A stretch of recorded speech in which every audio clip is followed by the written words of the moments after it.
Out there in the Yankee bullpen. One out, nobody on. Here's the payoff pitch coming to Reese. A fastball that's inside for ball four. O'Keefe draws a walk.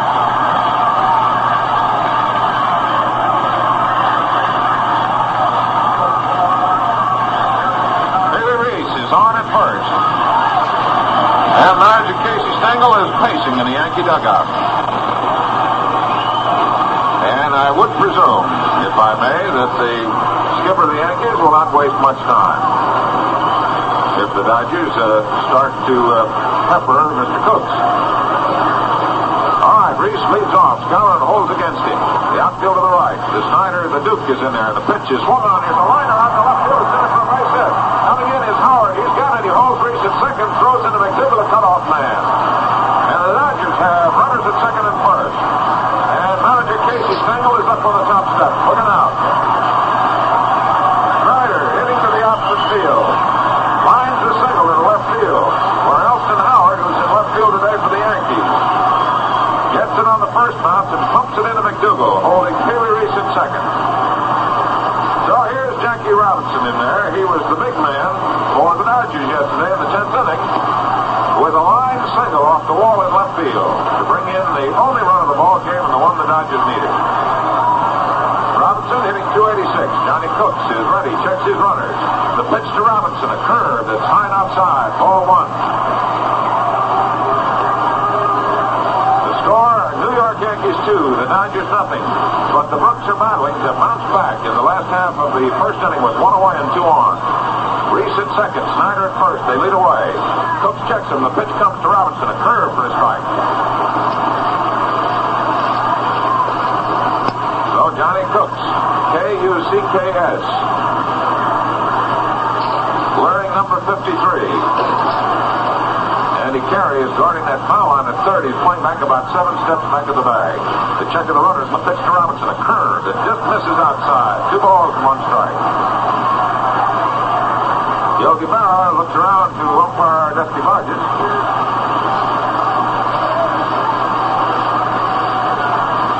National League umpire today, working back to the plate, and the umpiring in this series has been great. 2-1 pitch is swung on a ground ball to the left side. Foul. Carey bobbled the ball. It bounced over in foul territory, but umpire Hank Soar down there back to third took a good look at motion. Foul.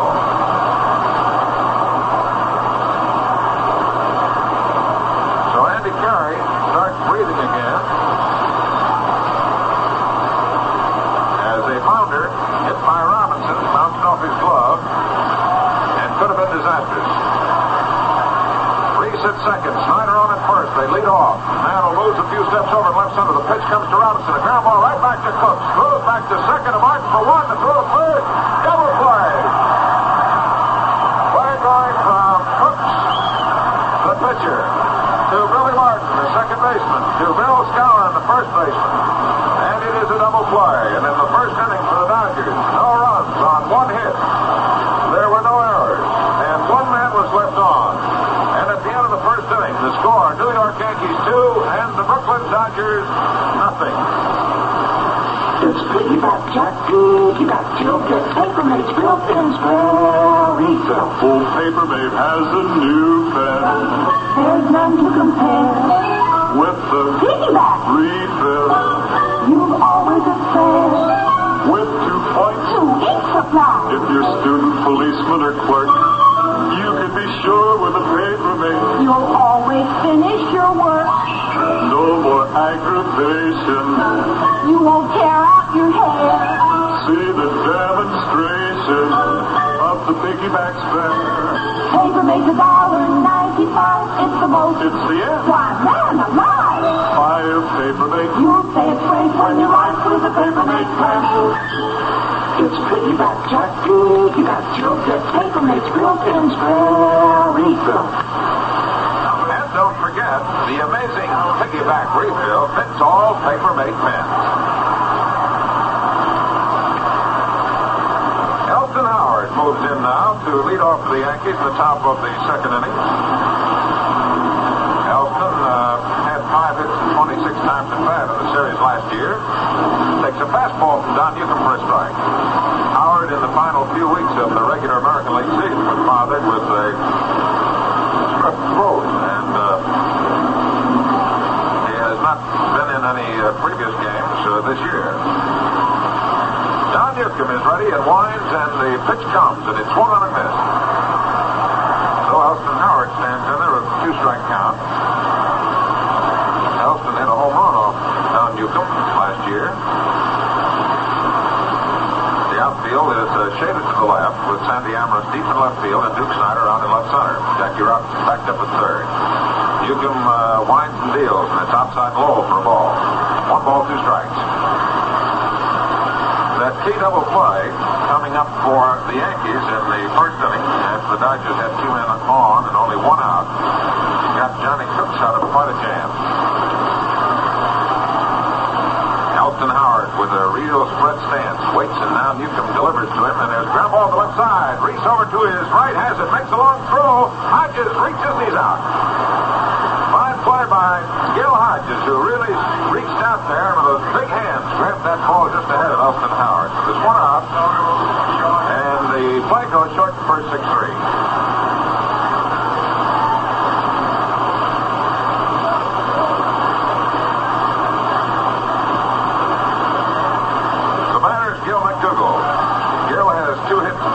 Times at bat in the series this year. Has 1 run batted in, has walked 3 times, struck out 6 times.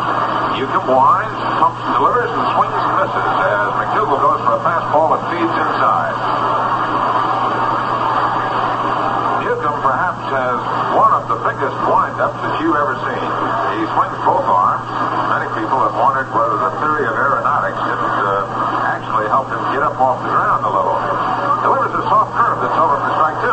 Taken by McDougal. And the batters tell me that actually it looks like Newton's jumping at him. And with that high kick and the arms moving around, it's very hard to pick up the ball. Plus the fact that Mr. Newton can really fire that ball through there.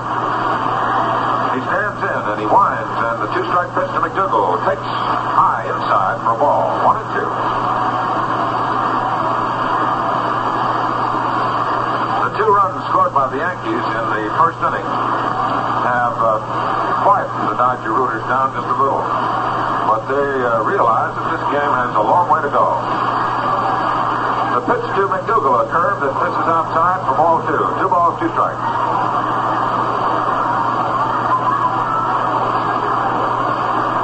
The double play by the Yankees, by the way, was the 6th. They've had many. None of it started by the pitcher. That's the first one they've had. The Dodgers have 8. There's a liner out in the right field. Gilliam grabs the ball. A line drive headed for right field, and Jim Gilliam broke to his left, reached up and speared that ball, and McDougal comes talking back to himself as he walks back to the dugout. Jim Gilliam broke with the ball and speared that liner.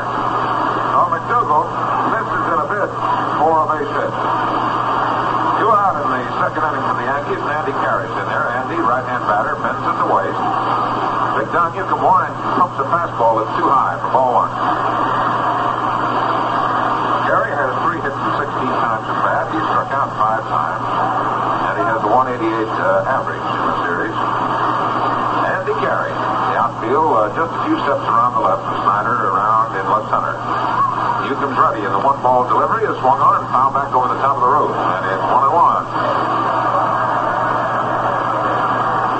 Ball bouncing off the top of the roof was grabbed by a reporter up there, and the fans give him a big hand. So it's 1 ball, 1 strike with 2 out. The Yankees lead 2-0. They have 2 hits.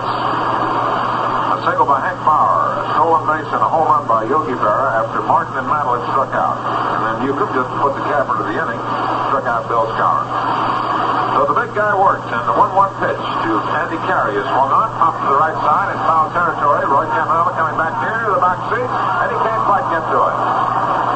Bounced off the ledge of the bat rack, which holds the helmets that the Dodgers use.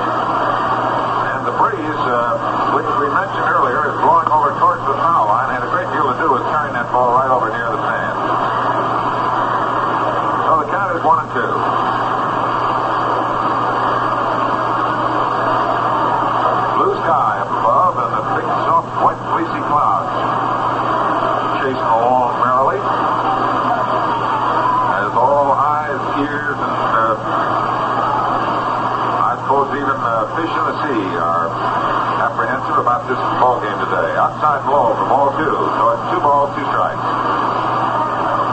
is the game of the World Series, because this is the one that decides who wears the crown jewels and who looks to another year.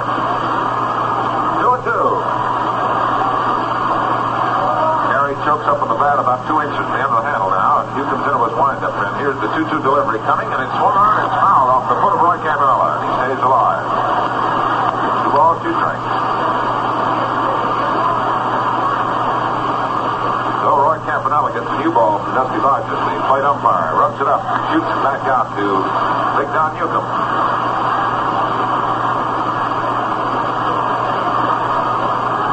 Newcomb looking in. Andy Carey standing in there. And here's the 2-2 delivery to Carey. A curve to top side for ball 3. 3 balls, 2 strikes with 2 out. And nobody on. Yankees 2, Dodgers nothing.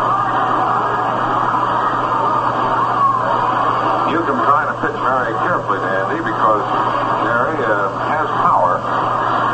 And with that short right and left field line, it's not impossible to reach it. It has been reached before. Here's the payoff pitch to Carey. A fastball that's inside ball 4. But Don Newcomb gives up his first walk, and we wait now for Johnny Cooks to come up. While we do, we pause 10 seconds for station identification. This is Mutual, a radio network for all America. You are listening to CKLW, your World Series station in this area, 800 on your dial. 27 minutes past 12 noon.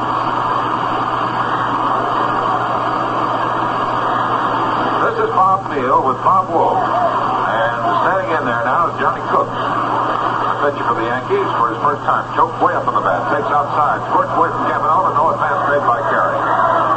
Ball just bounced off the heel of the catcher's mitt of Roy Campanella, and he retrieves it quickly. He's talking out there to Newcomb as he fires the ball out to him.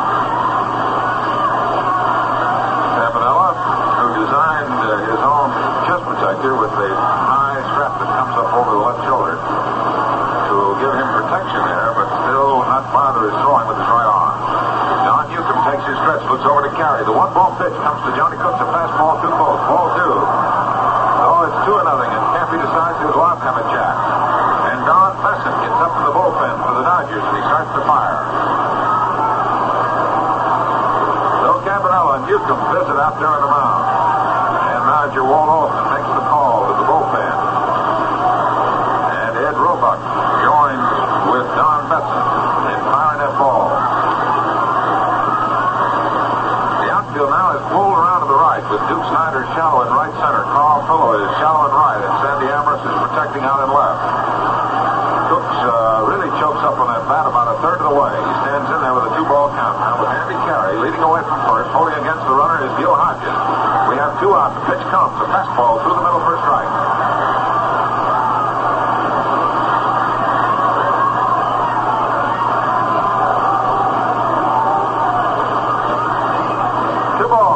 With 2 out.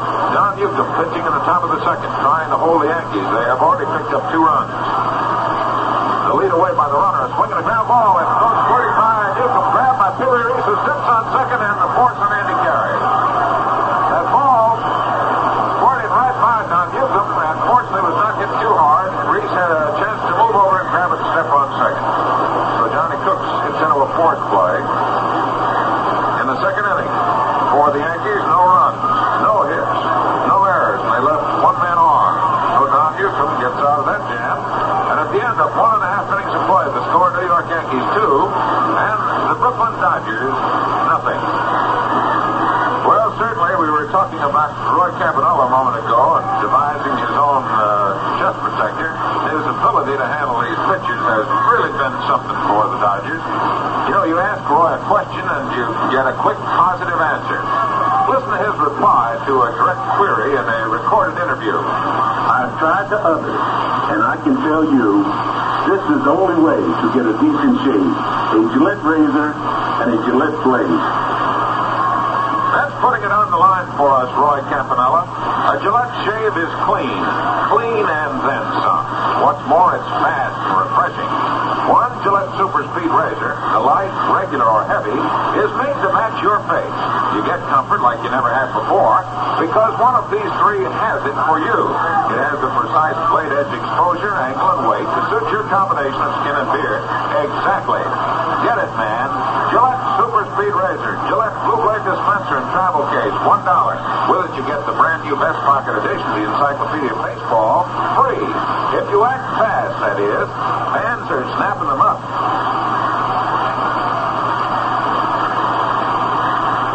Gil Hodges will be the first batter for the Brooklyn Dodgers in the last half of the second inning. Gil has 7 hits and 20 times at bat. 2 doubles, a home run. He takes a strike, a curve on the outside corner.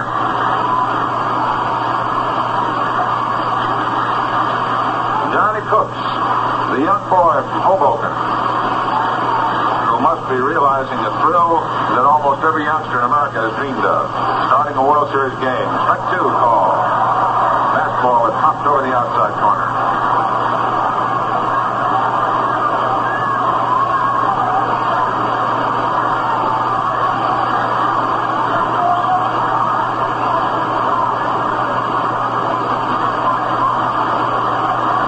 Looks in as Hodges stands in there with a 2-strike count. Pitch comes to Gil Hodges, a curveball way outside. 1 ball, 2 strikes. Gil so far has 8 runs batted in, has walked 4 times, 4 strikeouts with 1 home run.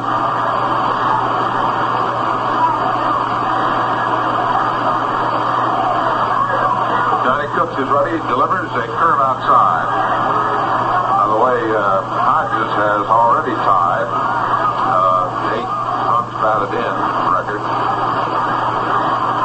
held by Goose Goslin, Al Simmons, Bill Nicholson, Eddie Snyder, the Duke. And the curve is outside for ball 3. 3 balls and 2 strikes.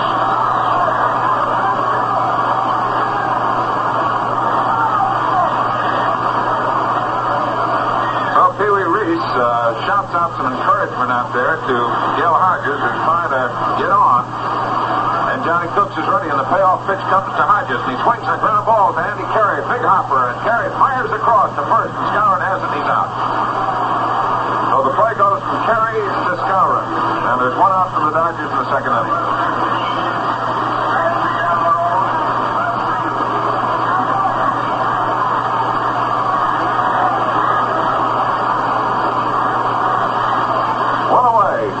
Sandy Alvarez is in there. Sandy has 1 hit and 16 times at bat in the series. Sandy has 1 RBI. The pitch by Johnny Cooks. A ground ball to the right side. Moving to his right is Billy Martin. He grabs the ball. He fires it across, and he just gets the runner by an eyelash. Sandy Alvarez can really pedal down that line, and he was moving. Martin got the ball actually in the fingers of his glove. Just got it over in time. So there's 2 out for the Dodgers in the second. And the batter is Carl Frollo. 5 hits and 22 times at bat, hitting .227. The strong man of the Dodgers, great throwing arm, fine outfielder, and a big man with a wood. Cooks is into his windup, and the pitch comes to Frillo, a fastball that ticks off his bat, and it's strike 1.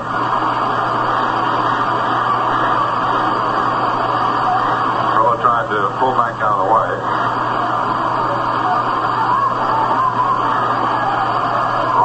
On deck for the Dodgers. The Yankees 2, the Dodgers nothing. We're in the last half of the second inning, 2 out. 1 strike to Frillo, swings over to close stance, and deep in the right-hand batter's box. Cooks is ready. Delivers a ground ball to the second baseman, Billy Martin, in with it, and flicks to first, he's out. So in the second inning, the Dodgers bounce out, third to first, second to first, and second to first. In the last of the second inning, no runs, no hits, no errors, and nobody left on. And at the end of the second inning, the score, New York Yankees 2 and the Brooklyn Dodgers nothing. Look sharp, feel sharp, be sharp and listen, mister. How are you fixed for play? Do you have money? How are you fixed for play? You better check. Please make sure you have enough. Cause a worn out blade makes you shave and mighty tough. How are you fixed for play?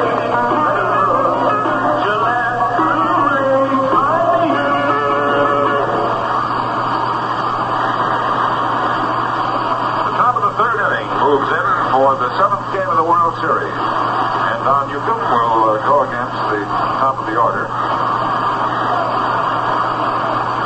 Facing Hank Bauer. Bauer now has a 9 for 27, which gets him up into the 333 department. That's one of the best years that Hank's ever had in the World Series. So Bauer, the counterpart of Carl Brillo, stands in there. Where's number 9? The outfield for the Dodgers now moves deep with Sandy Ambrose deep in left field, Snyder deep in center. Brillo shaded over near right center. Jackie Robinson 2 steps off the grass at third. Reese deep and short. Here's Newcomb into the windup, and the pitch comes to Hank Bauer. Swings and misses for a strike. Fastball right across the letters. The Yankees leading 2-0. Sun coming out, shining brightly. But there's a crispness in the air. Newcomb is ready, and the pitch comes to Bauer, and he pushes a bunt along the first base side, grabbed by Gilliam, throws over, and he's got it. Trying to push that ball by the mound, but got too much of the wood on it and pushed it down towards the second baseman, and Gilliam was in quick enough to grab it and fire it first. Bauer's out. So Bauer with a good idea. The Yankees, I think, had intended, if they were not able to score early in the game, to bunt a little against Newcomb because they feel that when he delivers the ball, he is not in position to field. Pitch is off his bat as Martin falls down, and the umpire immediately signifies the ball glanced off the bat instead of hitting him. So it's 1 strike. Newcomb, with his big kick and his follow-through after he delivers the pitch, is off balance over towards first base. Jackie Robinson moves in 1 step off the edge of the grass at third. Newcomb winds, and the 1-strike pitch to Billy Martin is on its way, and it's outside for a ball. Martin short enough to zip the bunt. The outfield plays Billy straight away.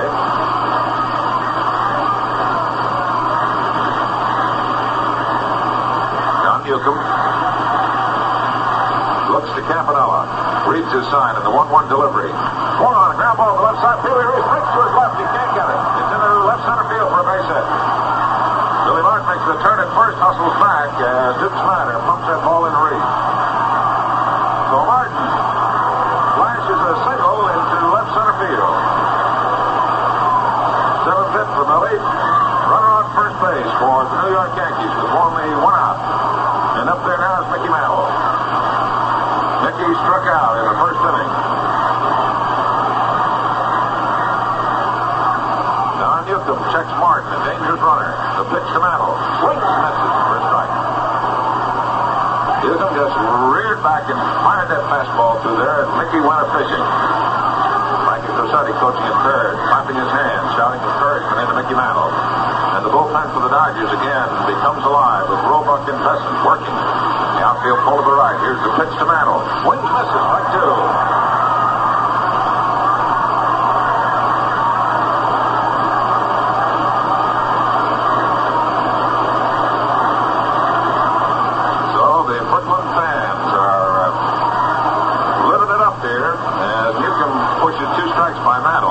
Leads off, and the pitch to Mantle swings and cuts a foul back over the top of the roof. And the count remains to Mickey. 2 strikes. On deck is Yogi Berra.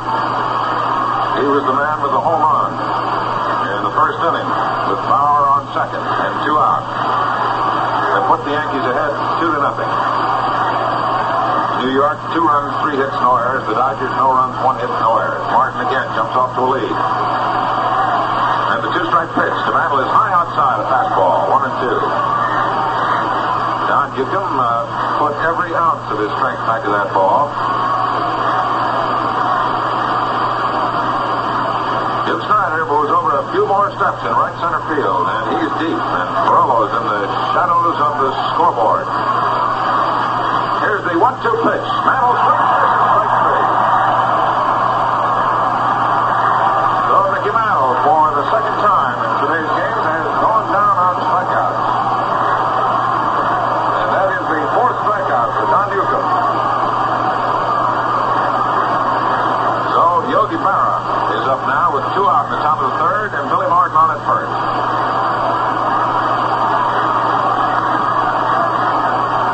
Yogi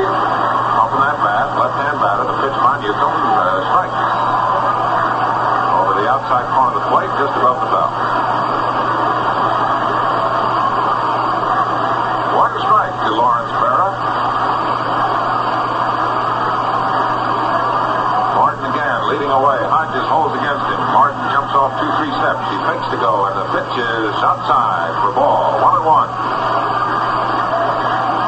1 ball and 1 strike with 2 out. Don Newcomb pitching here to the Yankees in the top of the 3rd inning.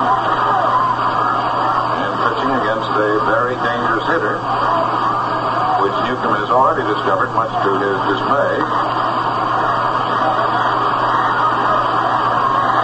Newcomb reads his sign, checks the runner at first base, Billy Martin, who edges off. Here's the kick, and the pitch comes down to Berra. He takes the strike. Fastball over the outside corner. So Newcomb ahead of Berra, 1-2. 1 ball and 2 strikes. On deck is Bill Skowron. Newcomb goes to Rosenbach. Looks in again to Campanella, reads his sign, checks the runner at first. Billy Martin leads away. The 1-2 pitch to Berra. Swings and he foul tips it, and it's dropped by Campanella. So a life for Yogi Berra.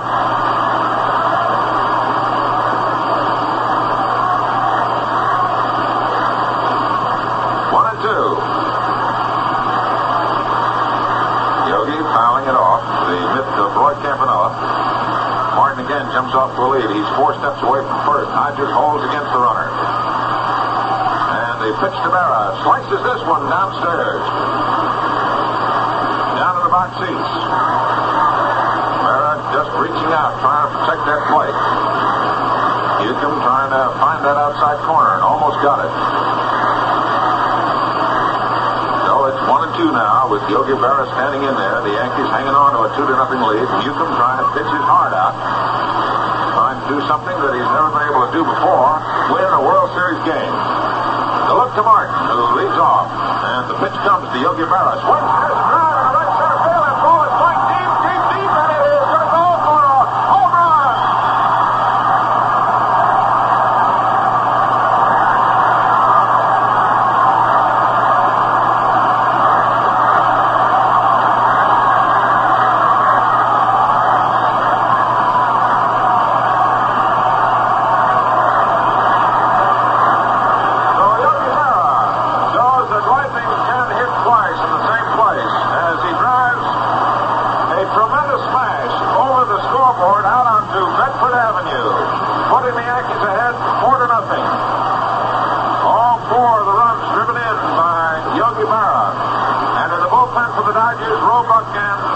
Continue to work. Bill Skowron, the batter, swings on a fastball, doesn't get it for a strike.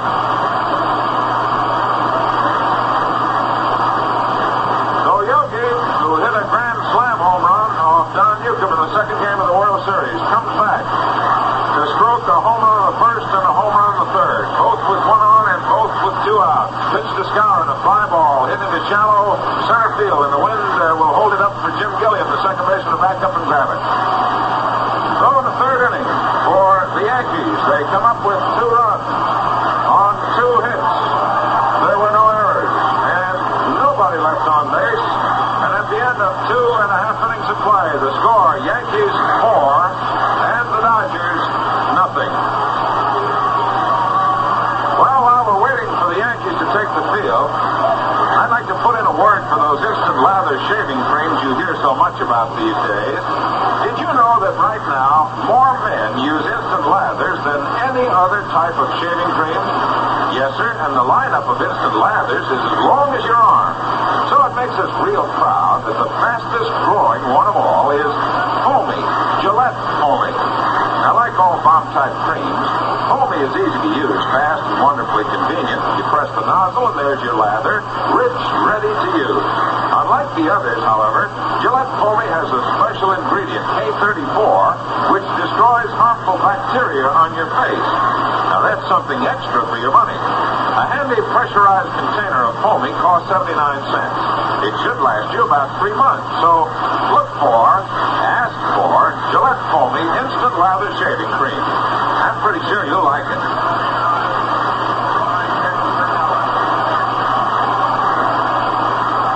In the last half of the 3rd inning, with the Yankees taking a 4-0 lead, here is Roy Campanella leading off for the Brooklyn Dodgers. Johnny Cook's on the mound. The right-hander is ready. Delivers a curve that is a foul upstairs. Campy trying to back away from the pitch. Fouls it off.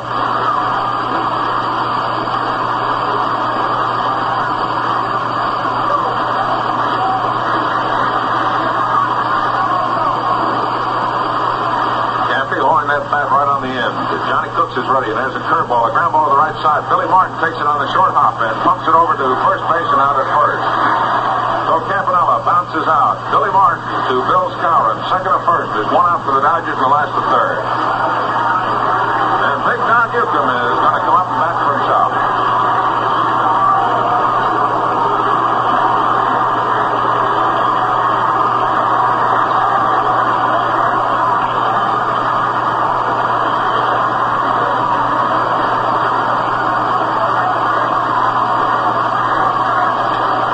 Newcomb is up there now. Newcomb, the big man with the bat.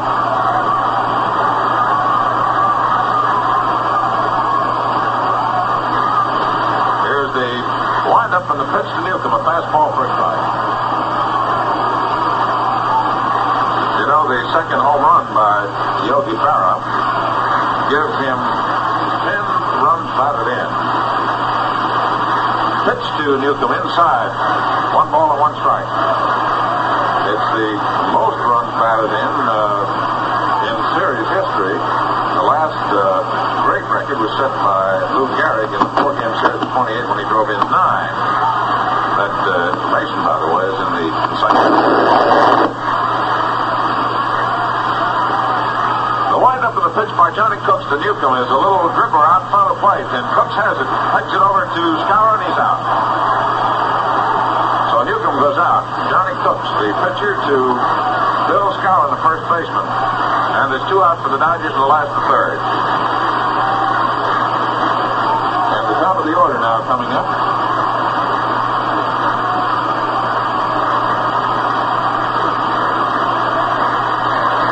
Junior Gilliam is in there. The switcher bats from the left side this time, and he takes a ball outside.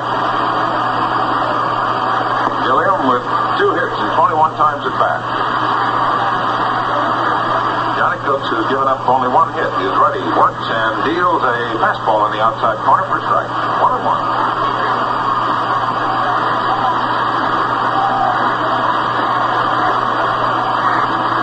One ball and 1 strike as Johnny Cooks looks out to center field. And looking back at him is Mickey Mantle. Wind continuing to blow out toward right field. Cooks winds, and the 1-1 pitch is a curve that breaks inside. Taken for ball 2. 2 balls, 1 strike. The Yankees leading 4-0 on successive home runs by Yogi Berra. Hitting 1 in the second inning with Hank Bauer on. Hitting 1 in the third with Billy Martin on. The pitch to Gilliam, a fastball for strike 2.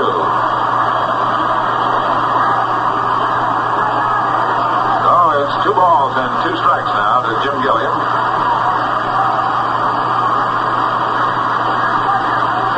Stands back in there. McDougal shaded over near second base. Martin back at second, and Skowron deep at first. Here's the 2-2 offering by Johnny Cooks. A curveball. It's sliced down to left field. Elston Howard backs up a couple of steps. He's got the range, and he's got it for out number 3. So in the third inning for the Brooklyn Dodgers, no runs, no hits, no errors, and nobody left on. And Johnny Cooks continues to pitch masterful ball here in the 7th game of the World Series. At the end of 3 innings, the score, the Yankees 4 and the Brooklyn Dodgers nothing. Yesterday's game was certainly a thriller, and what game hasn't been? Clem Labine finally coming up with a big victory and deserving after the great relief work that he performed for the Dodgers in the regular season. You know, Clem has never had a losing season since joining the Dodgers in 1950. He posted his best mark in 1955 when he won 13 and lost 5. Clem, who's known to his intimate friends as Clement Walter Labine, was born in Lincoln, Rhode Island, August 1926. Bats right-handed. He won the first game of the 1955 World Series. You can put your finger right on facts like these in a jiffy with the new condensed edition of the official Encyclopedia of Baseball, a handy 320-page book that contains the cream of the big comprehensive standard authority. It's yours free with purchase of the Gillette Super Speed Razor at the regular price. Get yours. The supply is limited, and they're going fast.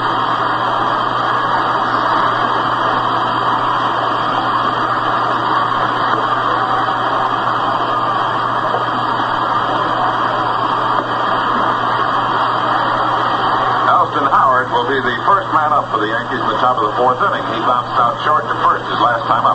Now Newcomb, working out there, starts into his windup, and the pitch coming to Howard. Fastball is just outside for ball one. The big guy is a little disheartened at the moment. He's been able to dispose of the Mantles and the Scourins and the Howards. But the Barras, there's a curve sliced out into right field. Going back is Carl Brewer. It may carry, and the wind takes it over the top of the scoreboard for a home run. So Elston Howard hitting to the opposite field. Lines a home run over the top of the scoreboard in right center field. And Don Besson gets up. And here comes manager Walt Olson.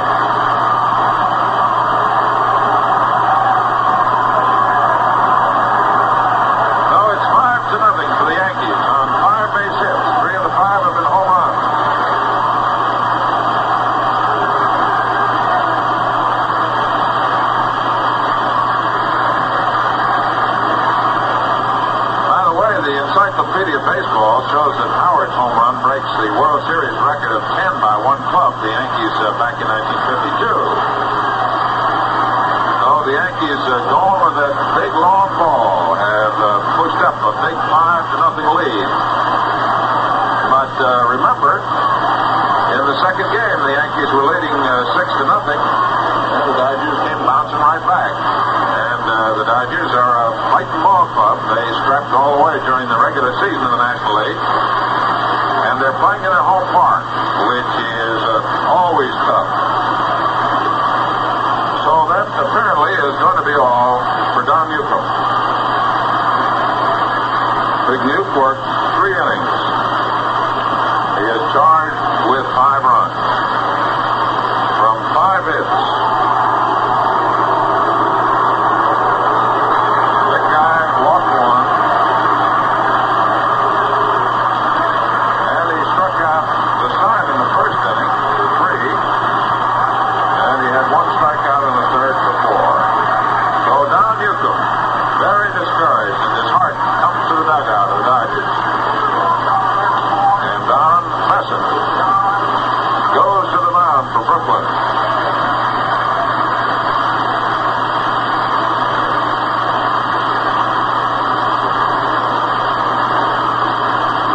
Is coming on. Don worked 7 innings previous to today. Gave up 7 hits, 4 runs, one of those, all of those being earned, apparently. I beg your pardon, 2 of those were earned, and he gave up 2 base on balls, struck out 4. Committed 1 wild pitch, and he was the winning pitcher. Don Besson, who has a good fastball, is ready to come on. Besson was the winner in the second game of the World Series when Don Newcomb started, was chased after 1 2/3 innings. Don came on in the 3rd inning, and he was very stingy. So Don Besson, number 46, comes on to see what he can do about stopping the Yankees and holding them down while the Dodgers try to solve the offerings of the right-hander, Johnny Cooks. Besson digging out there on the mound a little bit to fix the footing so that it'll be a little more to his liking. And the outfield for the Dodgers straight away. Jackie Robinson at third is backed up just 2 steps off the edge of the infield grass. Besson, the right-hander, winds and delivers to McDougall. It's a strike over the outside corner.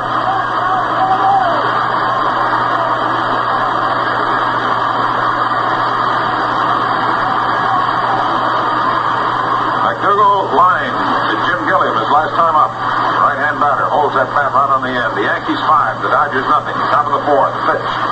Swung on and a little popper back to second. Going back there is Jim Gilliam. Back on the edge of the grass. He's got it. Route number 2. So McDougall cannot get by Jim Gilliam. After the second time, Gilliam has taken care of McDougall, and there's 1 out. The batter now for the Yankees, Andy Carey. Carey drew a walk off the offerings of Don Newcomb. Besson looking into Roy Campanella. Starts into his windup. The pitch comes, and it's lined over the top of the roof. Foul.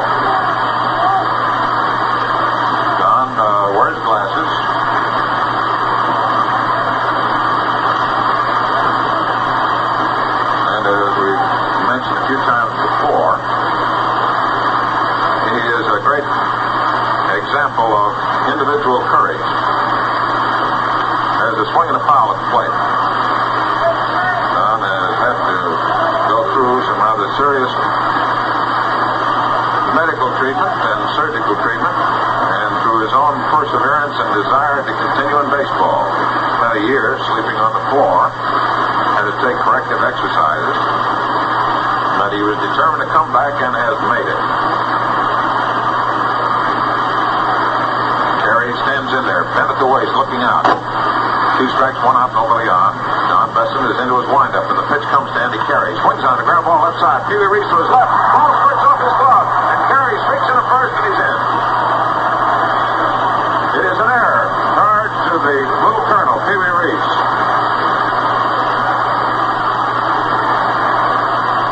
That is only the second error for the Brooklyn Dodgers in the series. The other error, I believe, was Charlie Neal. The Yankees have had 6 errors in the series. So Andy Carey's on at first, 1 out, and the batter is Johnny Cooks. Johnny forced Andy Carey in the second inning to the final out. Besson looks to first, and the pitch comes to Cooks. A run along the first baseline. Coming in is Gil Hodges. He's got the ball. He throws it over to Jim Gilliam. And the sacrifice is good as Cooks moves Carey to second. And the play going 3-4. The first baseman, Gil Hodges, throwing to Jim Gilliam, coming first. So the Yankees have a runner on at second base, 2 out. And the batter now at the top of the order for New York, Hank Bauer. Bauer singled and rode home on Yogi Berra's home run in the first inning. He bounced out second to first in the third. So Bauer has 1 for 2. He has 9 for 29. Carey leads away. The pitch to Bauer. Takes a fastball. It's belt high over the outside corner for a strike. Don Besson relieving Don Newcomb here in the 4th inning. And after the Yankees had pushed over 5 runs. 2 home runs by Yogi Berra, 1 by Elston Howard. Pitch is a strike call. Good slider, cut the outside corner. So Besson way ahead of the batter, and Bauer steps out to take a little stroll. He's back in. Then the Amaros surround in left. Duke Snyder a few steps over in left center for the Dodgers, and Merlo in right. Left side of the infield for Brooklyn, backed up. Andy Carey leads away from second. Don Besson looks at him. Here's the kick, and the pitch comes down to Bauer. Ground ball to the right side. Gilliam to his right. 1 step, big hop. Fires to first. He's out at first. And a very close play as Jim Gilliam just gets the ball over ahead of Hank Bauer. Bauer was looking at the umpire as he went by, figuring that he might beat that one out, but he didn't. And for the Yankees in the 4th inning, they come up with 1 run on 1 hit. There was 1 Brooklyn error. And 1 man left on. And at the end of 3.5 innings of play, the score, New York Yankees 5, and the Brooklyn Dodgers, nothing. Well, Bauer and Billy Martin both have been aggressive scrappers for the Yankees. Making great throws, fielding, and there's always danger to that bat. Jim Gilliam just gets the ball over ahead of Hank Bauer. Bauer was looking at the umpire as he went by, figuring that he might beat that one out, but he didn't. And for the Yankees in the 4th inning, they come up with 1 run on 1 hit. There was 1 Brooklyn error. And 1 man left on. And at the end of 3.5 innings of play, the score, New York Yankees 5, and the Brooklyn Dodgers, nothing. Well, Bauer and Billy Martin both have been aggressive scrappers for the Yankees. Making great throws, fielding, and there's always danger to that bat. You know, the Dodgers have been plagued by a man like that all season. And Milwaukee's Johnny Logan. He's aggressive, he's tough, and he's got the beard to go with it. But Johnny's always clean-shaven. He keeps that way with a Gillette Super Speed razor. Now, if you aren't getting easy, good-looking shaves that give you a lift, here's the word. You need the Gillette Super Speed razor that's scientifically right for your combination of skin and beard. There are 3, light, regular, and heavy. They meet the requirements of all men. The light has minimum blade edge exposure and the right edge angle for men with sensitive skin and most younger men, the regulars for average skin and beard, and the heavy with greater blade edge exposures for men who like the heft and feel of a heavier razor. Each is made in one piece for fast blade changing and instant cleaning. $1 buys your Gillette Super Speed Razor, Gillette Blue Blade dispenser, and Styrene travel case. And if you act fast, you get the best pocket encyclopedia of baseball absolutely free. Johnny Cooks delivers to Pee Wee Reese inside. Too close for ball one. The Yankees lead in the ball game 5-0. Last half of the fourth inning. Reese walked in the first inning. And Cooks is ready and sends a fastball inside for ball two.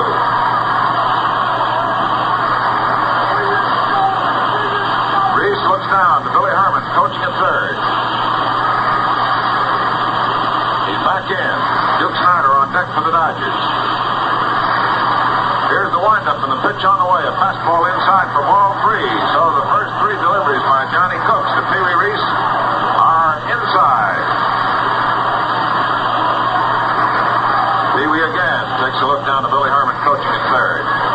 Jake Fiddler coaching at first. The windup by Cooks, and he deals on the 3-0, and it's ball four. So Pee Wee Reese, the first man up for the Dodgers in the fourth inning, draws a walk, and Duke Snider's due up. And Yogi Berra goes to have a talk, and while he does, we pause 10 seconds for station identification. This is Mutual, the radio network for all America.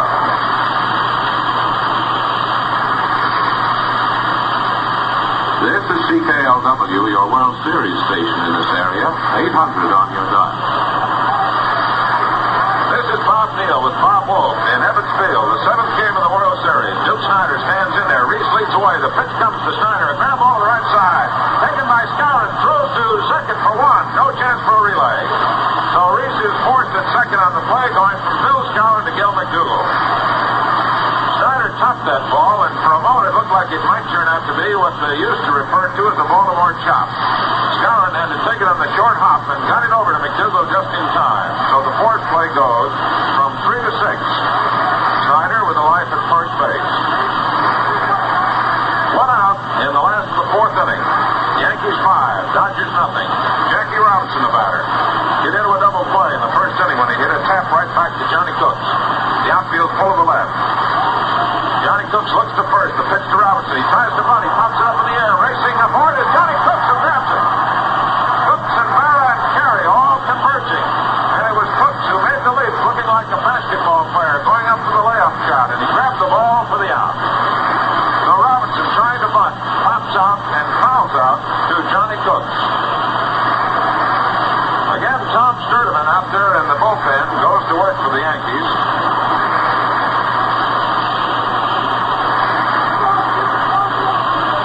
Certainly helps the team when you have a pitcher that can move over and feel his position so well. Cooks just kept running. The batter's Gil Hodges. Gil bounced out to third to first his last time up. Bent at the waist, and the pitch is a curve that snaps over the outside corner for a strike.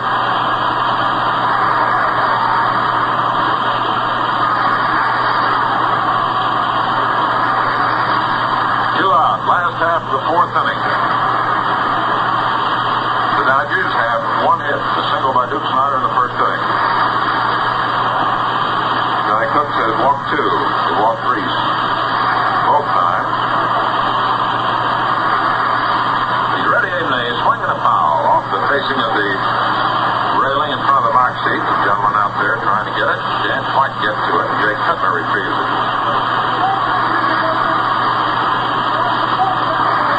Two strikes and two out. And Hodges is still in there. Skowron at first base playing back to the runner, Duke Snider. McDougall is deep at short. Carey guarding that foul line at third. Howard deep at left. Mantle around in left center. Here's the pitch coming to Hodges. The fastball is just outside. Ball one. 1-2 now. The big 5 runs the Yankees have up there has kind of reduced some of the spirit of the ball game. Cooks again looks to Snider, and the pitch comes to Hodges, who lines it one hopper to Billy Martin. Martin, who grabs it and goes to first with his throw to scour, and he's out. A liner that lost its zip and dropped right in front of Billy Martin. On the short hop, he pumps it over to first, and the play goes 4-3. And in the fourth inning for the Dodgers, no runs, no hits, no errors, one man left on. And at the end of the fourth inning, the score is New York Yankees 5, the Brooklyn Dodgers nothing. Look sharp. Feel sharp. Be sharp. The only way to get a decent shave is Gillette. Is Gillette. Shave Gillette. Don Besson, who came on in relief of Don Newcomb in the fourth inning, and who disposed without any further scoring of the Yankees, is out there now taking his warm-up pitches. And the first batter he'll face in the top of the fifth inning for the New York Yankees, Billy Martin. Martin with one hit and 2 times at bat. Struck out in the first inning off Newcomb, singled off Newcomb in the third, and rode home on Barra's second home run of the game. The Yankees got their first 2 runs on a single by Hank Barra in the first inning. He stole second. Newcomb struck out Martin and Mantle, but then Barra came through with a home run. And Barra coming through with a home run again in the third inning, with 2 out and a runner on. Then Elston Howard made it 5-0 for the Yankees with a leadoff home run in the fourth inning off Don Newcomb. And that was the end for Big Nuke. So the big guy, who certainly had one of the great seasons of any pitcher in modern time. Another foul off the facing right in front of us, and the range is getting better.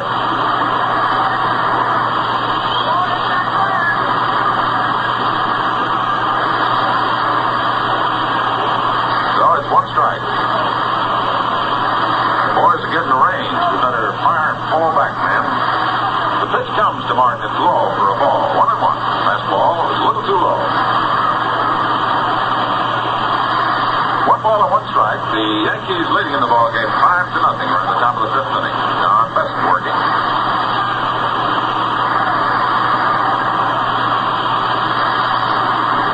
Besson looking in. Billy Martin holding that bat right on the end. Close hands. Boyd waiting, and the pitch comes. And he swings on it, pops it, going back over the top of our heads. And it's 1 ball and 2 strikes. 1-2 now. This the 7th game of the World Series. All tied up, and the Yankees bidding fairly well at the moment to grab it and run. They lead 5-0.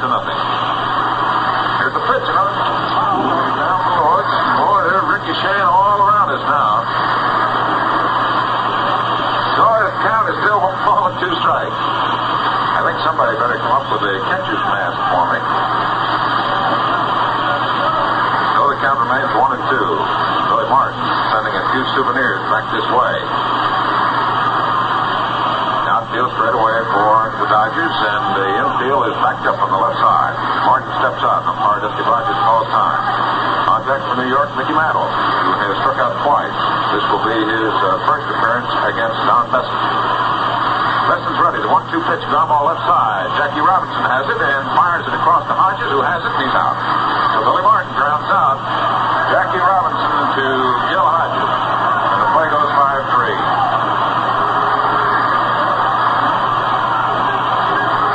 So here's Mickey Mantle stepping in.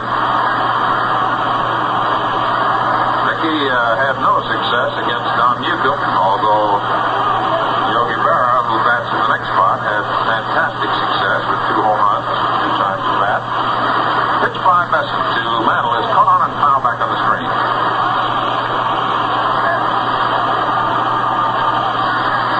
Mickey looks out to Besson as Jackie Robinson moves in on the edge of the infield grass, trying to protect against Mantle dropping a bunt. The outfield pull to the right side of the infield backed up. Jim Gilliam practically on the edge of the outfield grass at second.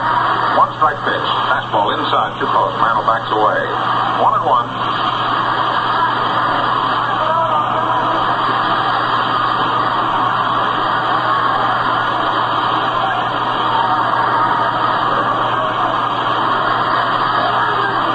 Ball and 1 strike. strike, and Don Besson is ready, and he shoots a curve in too close for ball 2.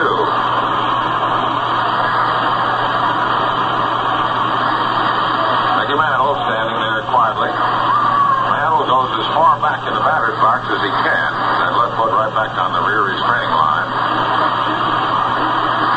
And he waits for the ball to break. Besson shakes off the sign. He's into his windup now, and the 2-1 pitch to Mickey Mantle. Swung on has the line drive out into right center field. Snyder going back, and the ball is bouncing off the wall, and Snyder hustles his throw to second. There's Mantle digging for 2, and he's in safe. So Mantle missed a home run by perhaps 3 feet as he lines one off the facing of the wall out there, 376 feet away.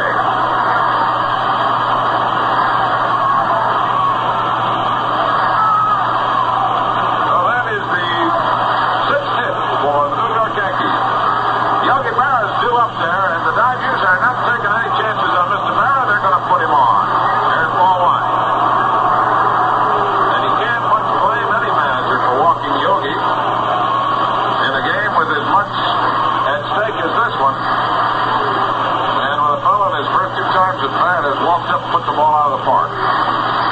Ball 3 to Yogi. So that'll be the first base on ball charged to Don Besson. And down to first base now goes Yogi Berra with an intentional walk. That's the second Yankee to be walked so far in the game. Carey drew an unintentional walk in the second inning, but Berra draws a walk, and it's completely intentional, and there's no doubt in anybody's mind about that one. Bill Skowron is in there now. Bill struck out in the first inning, and he popped out to the second baseman in the third. Right-hand batter.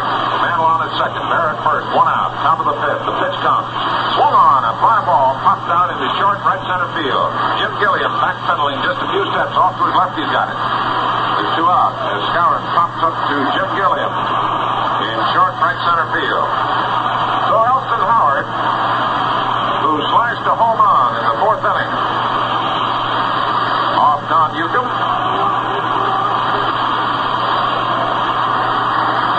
is in there. The Yankees lead in the ballgame 5-0. Roger Craig and Ed Roebuck are working in the Dodger bullpen. Pitch coming to Howard. It's ground ball. Grabbed by Hodges, who waits for Reese to step on second, and the force is on Berra.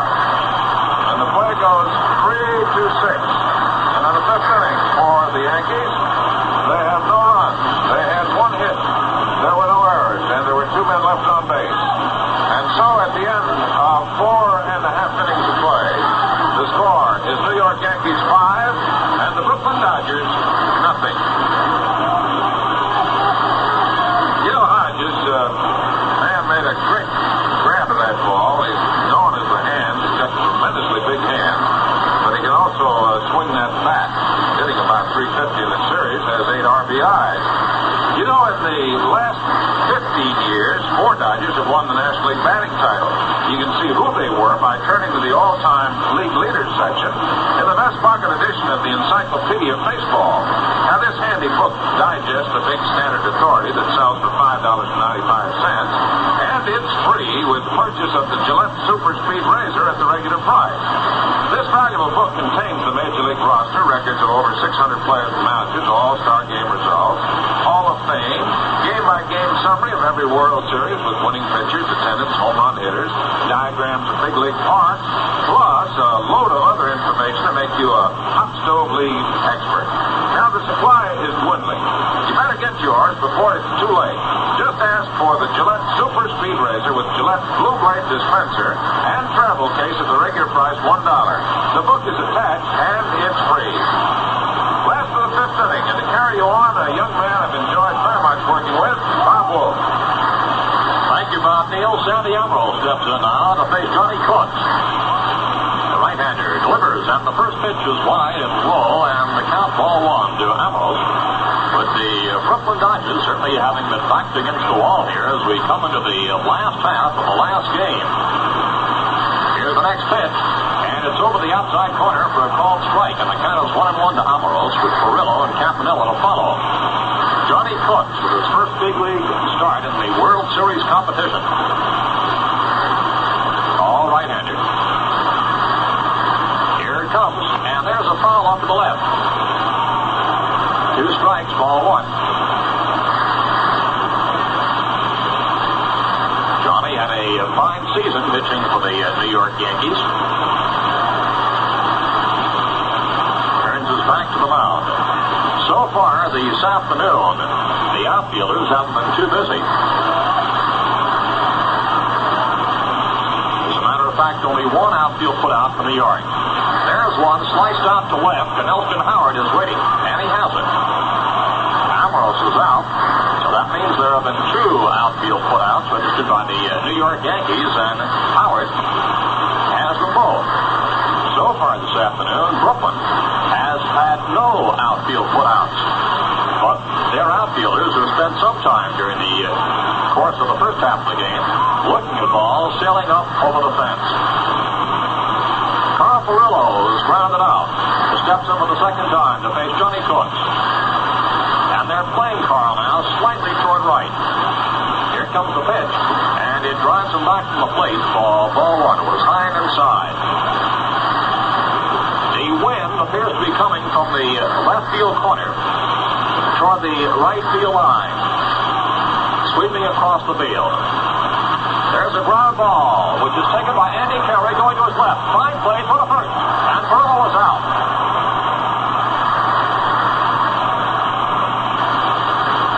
Andy Carey darted to his left, made a good stop and throw, and there are 2 outs on the home pit.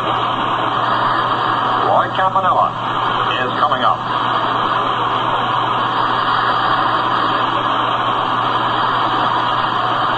Roger Craig now starts throwing in the Dodgers bullpen as Campanella steps in. Here comes the pitch, and it gets the outside corner for strike 1 call. Thus far, the only hit by the Dodgers was Snyder's single to left, a clean single in the first inning. Yankees have had 6 hits, and they lead by a 5-0 score. Campanella waits at strike 1 the count. Cooks delivers, and he moves Cappy back with a curveball which didn't break far enough. Count is 1-1. Johnny Cooks, 23 years old, was an 18-game winner. Lost 9 for New York. Starts the windup. The count 1-1. He delivers a changeup, and it floats over the outside corner for a called strike 2 as Cappy watched it. That one made the crowd hum as Cooks gave the big windup that time and just floated up the pitch. 2 strikes and a ball to Campanella. 2 outs, nobody on. A curveball sent on the ground out to McDougal. He takes the big hop, throws over to Skowron. Campanella's out. The side retired. 3 up and 3 down in this home fifth. No runs, no hits, no errors, and none left. And the score after 5 innings.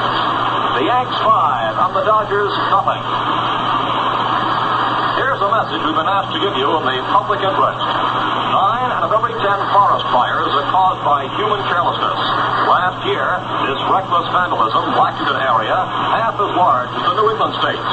This shocking national waste in the United States and Canada is all the more shameful because a little common sense and care could prevent it. It takes just one fatal moment of carelessness with match or cigarette to send wildfire blazing through our resources of timber, water, and recreation that was centuries in the making. Protect these precious possessions that belong to you. Follow these simple rules. 1. Crush out cigarettes, cigar, and pipe ashes. 2. Break matches in 2 after using. 3. Drown all campfires, then stir and drown again. 4. Find out the law before using fire. Remember, only you can prevent forest fires. This message has been brought to you as a public service.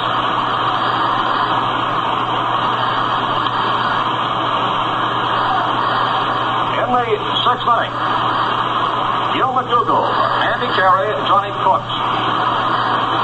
For the New York Yankees, Don Besson on the mound for the Brooklyn Dodgers. Gil McDougal is lined out to Gilliam and pumped up to Gilliam. And he steps in now as the New Yorkers work behind a 5-0 lead. In including 3 homers, 2 by Yogi Berra, each with a man on, the other by Elston Howard. The pitch is down the middle, and it's strike one call. Gil McDougall at the plate. Yankee long ball power has certainly been asserting itself so far this afternoon. Here it comes, and it's low.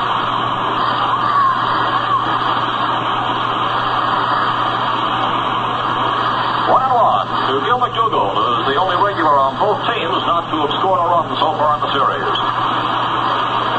Gil's been putting on some sparkling plays out there in the field. He steps out of the batter's box now. The wind wafts a bit of dirt up around home plate. Now Besson's pitch is over for a called strike in the outside corner. A fastball that really zipped in there for 2 strikes and a ball to Gil McDougall. And again, Gil's at the batter's box. They're playing him just shaded slightly toward the left. Ambrose fairly deep out there in left field, and Strider slightly to left center. McDougall waits. Besson, right-hander, starts the windup. Comes in with a fastball. And it's low. And the count now is 2-2 to Gil, leading off in the 6th inning. And this is it.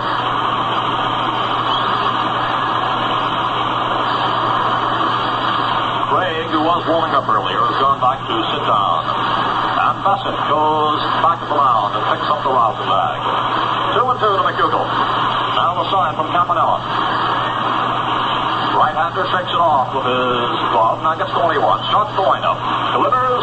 And there goes a line shot to left field. It's a base hit for Gil McDougall. Ambrose fields the ball. And McDougall makes the turn and stays at first base.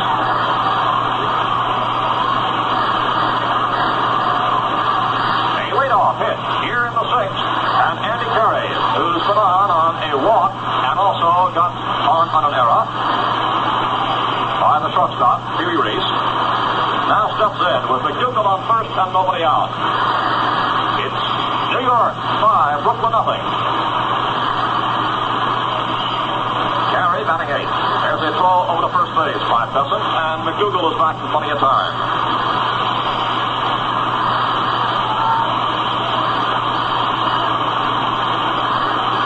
Pitch, and it's wide. Ball 1 to Andy Carey. Came up with a fine defensive play in the preceding inning.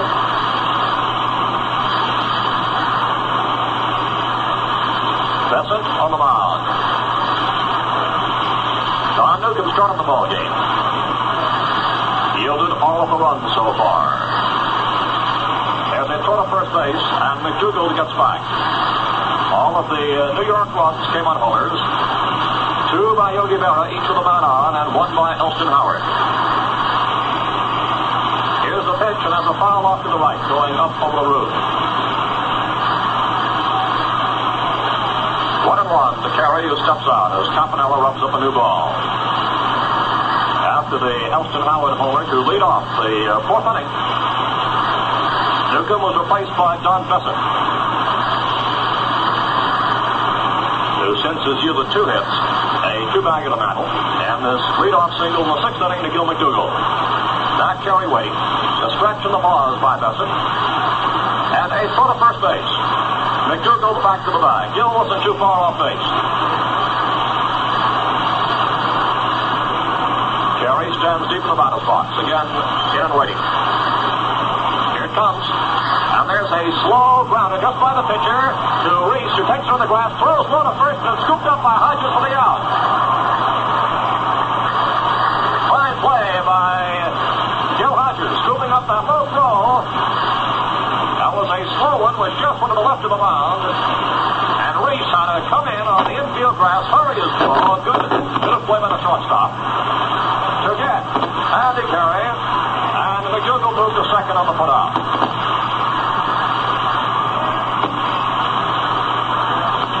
Johnny Cox, who is 0 for 1 to sacrifice, comes up now with Gil McDougall on second with 1 out. And that's the 6th inning. Cox chokes up on the bat. Right-handed batter looks at a call, strike 1. The Yankees have 5 runs and 7 hits. And and the Dodgers no runs and 1 hit. That one came back in the first inning. Cooks strike 1 the count. Here's the next one, and there's one which is foul back. Strike 2. Cooks is choked far up on that bat. It's a long, thin handle. Johnny is far up, about a third of the way up on the bat. McDougal on second and 1 away. The outfield is playing Cooks to hit that ball late. They're playing them around toward right and in. The curve is wide of the plate, and the count now is 2 strikes and a ball.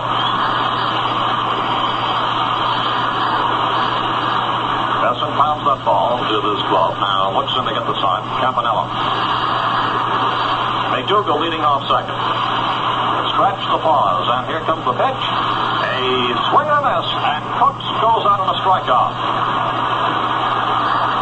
That makes it 2 away with McDougal on second base, and it brings up Hank Bauer, who led off the ball game with a single to left center field. Later stole second and came in to score on Berra's homer. Since that time, Bauer has bunted and gone out and grounded out. Bauer and Berra lead both clubs in hits with 9 apiece. So Hank steps in there in a leadoff role, playing right field. McDougal on second, 2 away. Here it comes, and there's a pop-up to the right side near the line. Hodge is waiting, straddles the line, and takes it just in foul territory. Behind first base.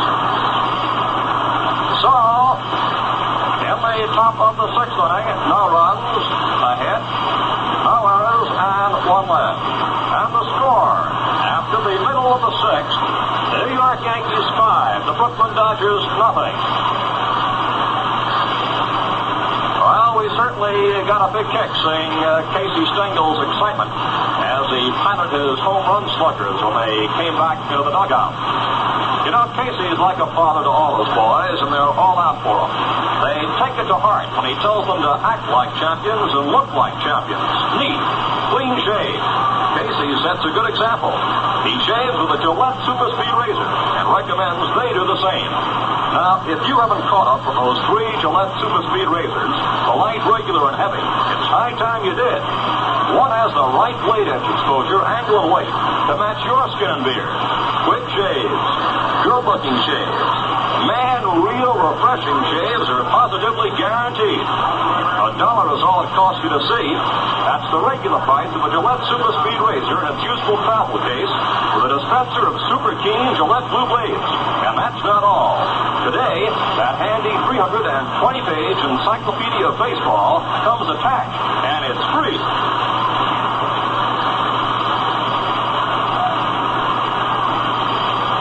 Dale Mitchell, that's the Besson, in the home 6th. Left-handed batter, and it's ball 1. Dale was up there for the last strikeout of that perfect game, that Larson pitch.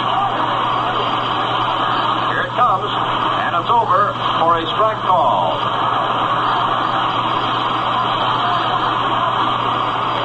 Count 1-1.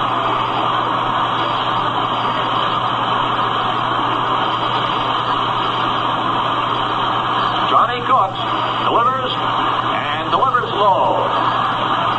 Count is 2 balls and a strike. The Dodgers have made 5 hits and 1 run in the last 24 innings against Larson, Turley, and Cooks. Mitchell fouls one off to the left as he moves back from an inside pitch. The ball just glanced off his bat, and it's 2-2.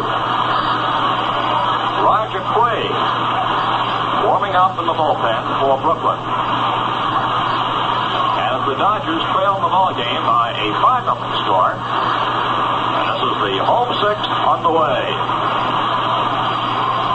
Cooks all ready. Here's the right-handed pitch, and there's a grounder going out to McDougal. He's up with it, throws to first base for the out. Mitchell the first out in this home 6th, and we have a moment before Jim Gilliam steps in, so let's pause 10 seconds for station identification. This is Mutual, the radio network for all America. And this is CKLW, your World Series station in this area. 800 on your dial.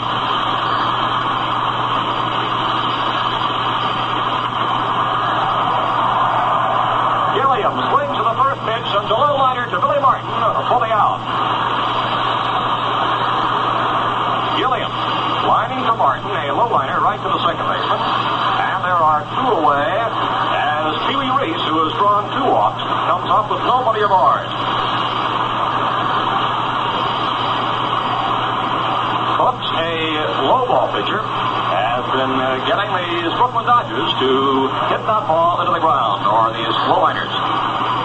The first pitch moves Reese back, he falls to the ground, and it's ball 1.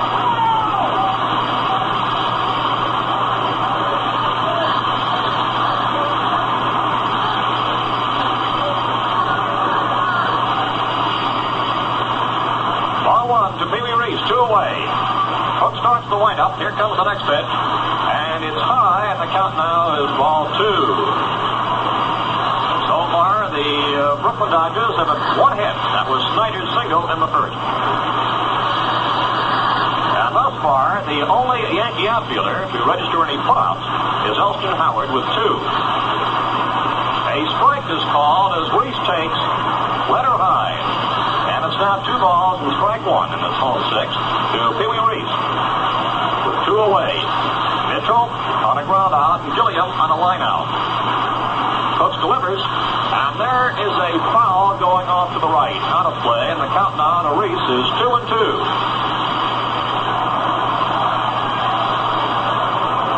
That ball toppled from up above down below. Some spectator grabs it. Foul ball. It's 2-2 to Reese. We've seen some magnificent pitching in this series by each side. 2-2. Cook's next one is a curve missing the inside corner. And it goes to 3-2 on Reese, who has drawn 2 walks. And incidentally, the only 2 walks that Cooks has given up so far this afternoon. Pee Wee with a very keen eye at the plate. For the 3-2 pitch, on the way. It's popped up. McDougald waiting for it. Perry comes beside him. McDougald calls and makes the catch. Billy Martin was over there looking on. So, on the pop-up to McDougald, the side retired, with no runs, no hits, no errors, nobody left. The score after 6 innings. The Yanks 5, the Dodgers nothing. It's pretty back, Jack. You got children, paper mates, built-ins, very well. Old Papermate has a new pen There's none to compare. with the Piggyback, refill you've always affair. with 2 points. To ink supply. If you're student, policeman, or clerk, you can be sure with a Papermate. You'll always finish your work. No more aggravation. You won't tear out your hair. See the demonstration of the piggyback fair. Paper makes $1.95. It's the most. It's the end. Why, man alive. Buy a Papermate. You'll say it's safe when you ride with a Papermate pen. It's piggyback, Jack. You got children, paper mates, built-ins, very well. And don't forget, the amazing piggyback refill fits all Papermate pens.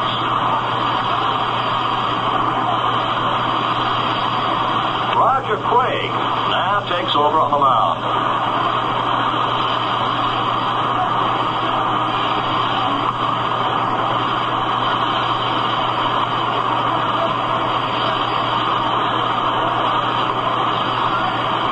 Coming up to face Craig will be Martin, Mantle, and Berra. So it's quite an induction here that Craig has in the 7th inning. Craig, 25 years old. Comes from Durham, North Carolina. He's a big, tall fellow, 6'4". This past season, he had 12 wins, 11 losses.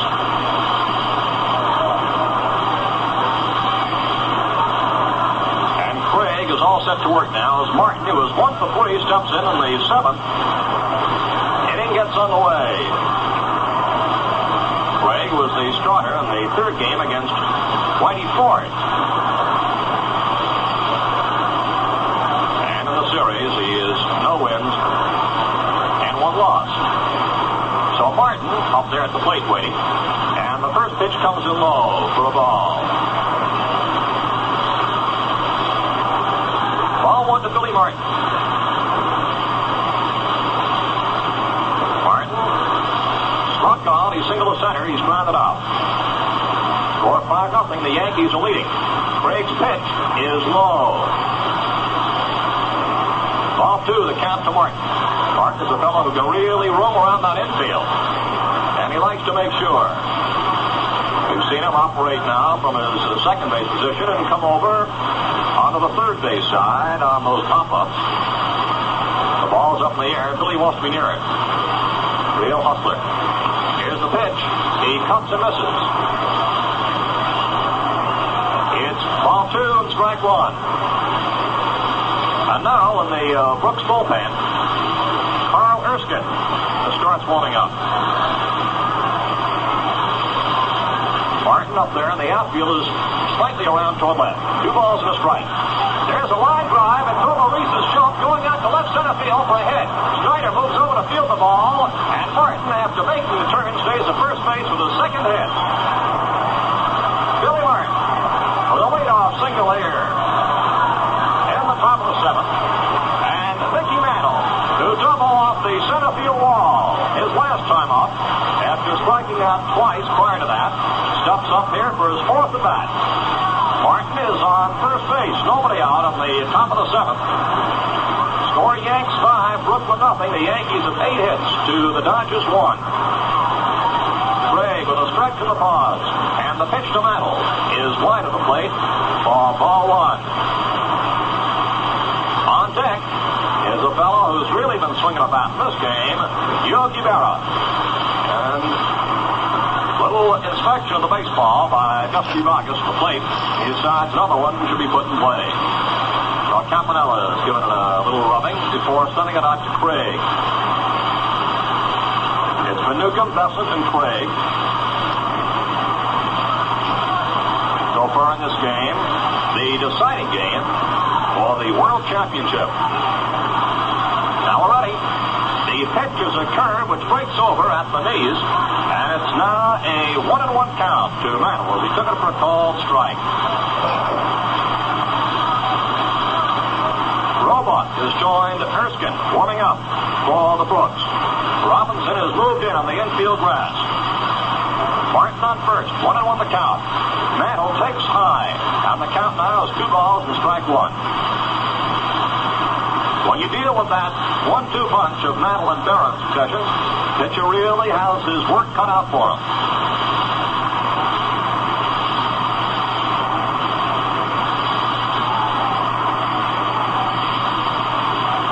A wind sweeps across the mound, raising up a bit of a dust storm there, and time is called.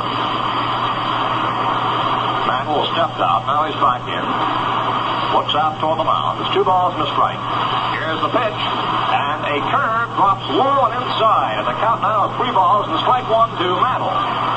Rillo is far back there and right, and Snyder in deep right center, and Ambrose is way over in left center field, all the way back for Mantle.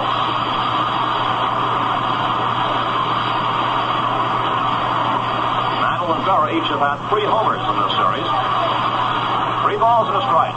The pitch is wide, and Mantle walks, bringing up Yogi Berra. Martin moves to second base. Mantle is on first base, and Yogi Berra, who has had 2 two-run homers, and drew an intentional walk last time up, comes up now in this 7th inning with 2 aboard and nobody out. Berra's had 10 RBIs in this series for a new record. Most ever before, 9 by Lou Gehrig back in 1928, the 4-game set. So Yogi's in there. And the first pitch is a wild one going right by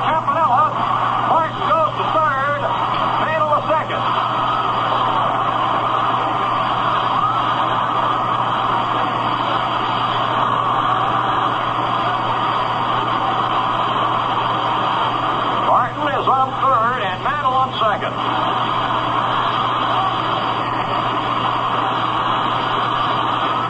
Meanwhile, Campanella moves out to speak to his pitcher for the moment.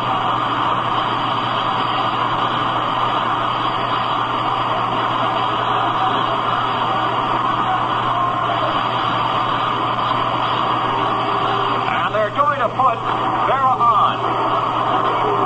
The official score is ruled out a wild pitch. And Vera will be given the rest of the transportation to first base. So he'll be given an intentional walk now.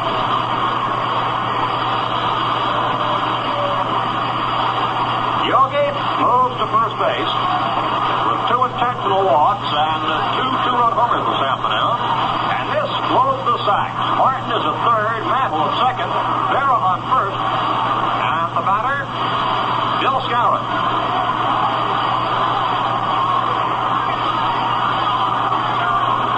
Skowron is struck out, and he's popped up twice. Roger Craig on the mound, and the Dodgers now bring the infield in just a foot or so off the infield grass. The runners, Martin, Mantle, and Vera. And the score, 5-0 with the New York Yankees leading. Skowron, right-handed batter, steps in. Here comes the pitch, and there goes a fly ball to deep left field. Hammers is going back. It is a home run! A grand slam homer!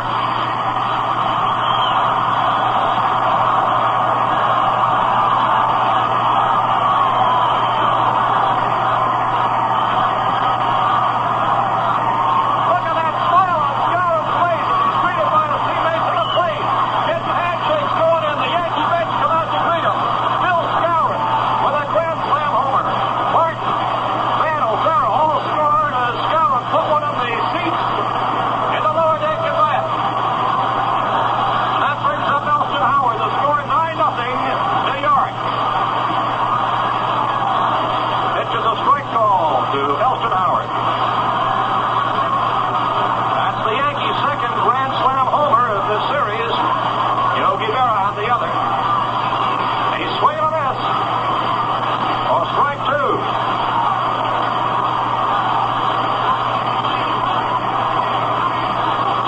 These Yankees are unloading this afternoon. Strike 2 to Howard.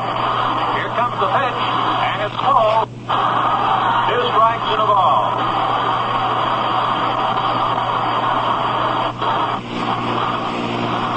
The crowd is still buzzing as Martin, Mantle, Vera, and Skowron all came across on that big one.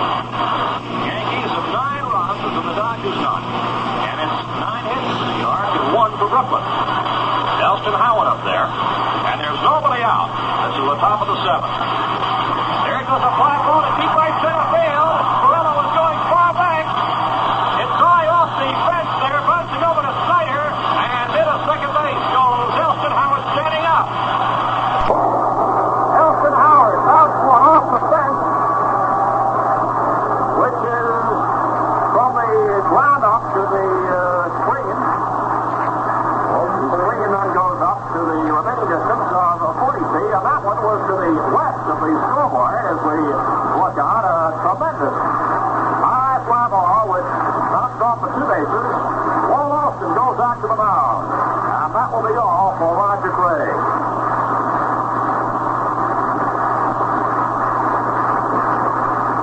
Man, the Yankees bats are really exploding this afternoon. Coming in now to take up the pitching duties is Robot. And gets the ball to Craig, who's leaving. Well, while we have this moment here, let's tell you that just took a quick peek in the Encyclopedia of Baseball. The grand slammer by Skowron was the 6th in World Series history.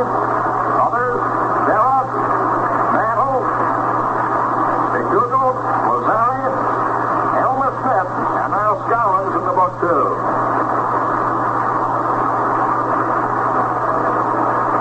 And as you can see, it's well dominated by Yankee players. So we have a 4th pitcher on the mound now. Ed Robot takes over.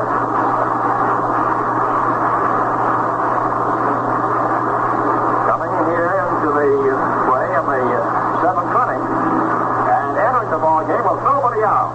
In this frame, Martin started off with a single left center. And then Mantle drew a walk on the wild pitch. They both moved up, and the Dow was a quarter and central walk for the rest of the way. And then Scowling sent one out to left in the seat for a grand slam homer. Howard has just sent a two-bagger off the fence in right center. And the batter is Gil McDougall to face Robot.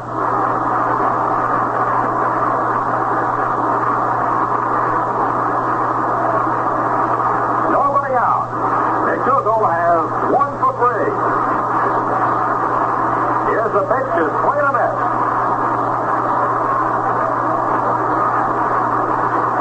Robot is a heavy-duty relief man with a good curveball. He's 25 years old. Right-handed.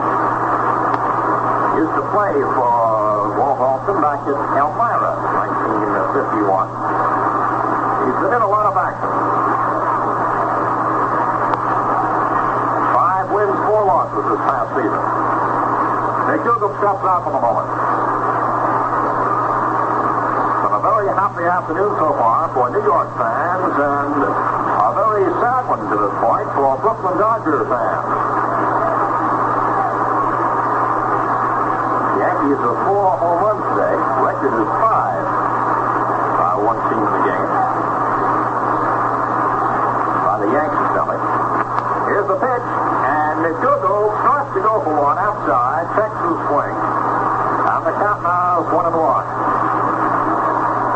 Meanwhile, Erskine continues his warm-up for the Brooklyn Dodgers.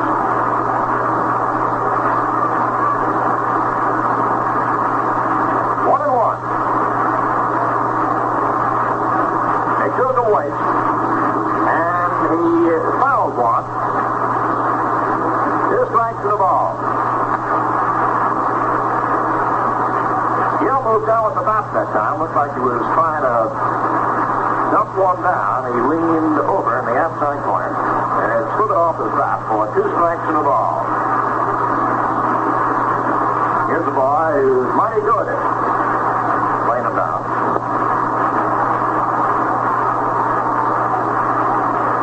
Now the Yankees really have a power lead lineup. There's a pop-up. Gil Hodges waiting near first, and he has it. So McDougall becomes the first out of this top of the 7th. And it was a long time for the Brooklyn fans before that out came around. 5 men come up to the plate, receiving the out. A single, 2 walks, grand slam homer, and a 2-bagger. Andy Terry steps in now with Howard on second. And 1 away. And the pitch is low inside. Ball 1.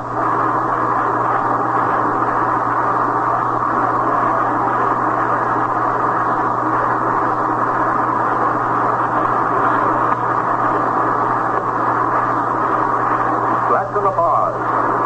Robert's next one is missed. Terry went for one, which was on the outside corner. Count of 1-1.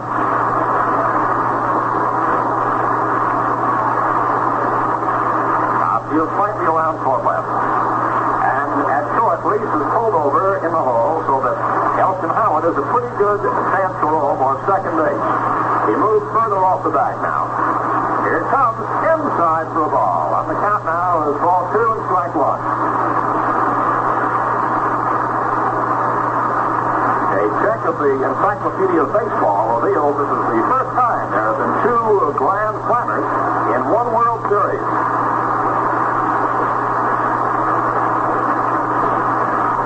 Two balls, strike 1 to Terry. Now what's back toward second? The pitch on the outside corner, and it's a strike call. And it's 2-2. Robach is the 4th Brooklyn pitcher. Newcomb started, then Bessel, then Craig, and then Robach. And Erskine keeps warming up in the bullpen. Score 9-0 New York. Here's the pitch, and it's wide, a curveball. Terry almost went for it. The umpire says it got the corner, and Terry is out. And he started the swing that time, held up on the swing. He stood there at the plate. Dusty Vargas said, break free. The ball popped to another Campanella Smith. He picked it up, touch carry, and it's a strikeout for out number 2. And that brings up Johnny Court for 2 outs from his 7th inning.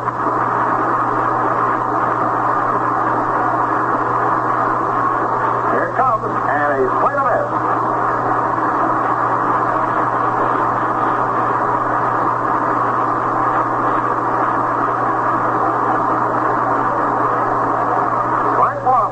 To Johnny Cook. A stretch of the bars. A look back. And the pitch is swung on a miss. And it's strike 2.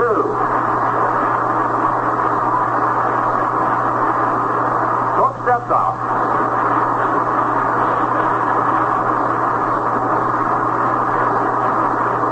Robot puts in to get the sign.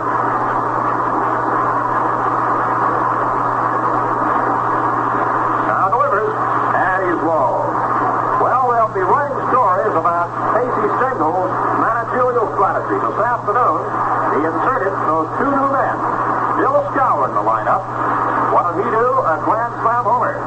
He inserted Elston Howard in. What did he do? A homer. Here comes the pitch. And it's wide. It's 2-2.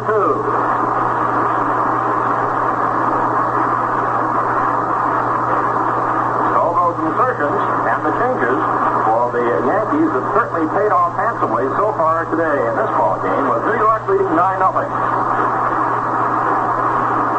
Count 2-2 with Cooks the batter. Howard on second. And there's a foul back behind home plate.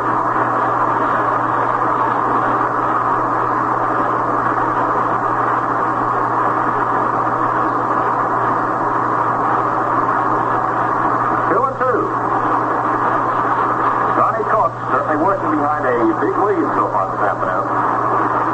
All of the New York runs today have been the result of home runs. Well, that Yankee power has certainly dominated play. Here's the pitch. Now there's a foul going off to the left. That remains 2-2 to Cook, who has yielded only 1 hit, and that was Snyder's single, a solid single, in the first inning. Della has had 2 2-run homers, Howard a homer, and Scour a grand slam to account for the 9 Yankee runs. The stretch of the bars. And here comes the pitch, and it's inside. And the count now to Cook is 3-2.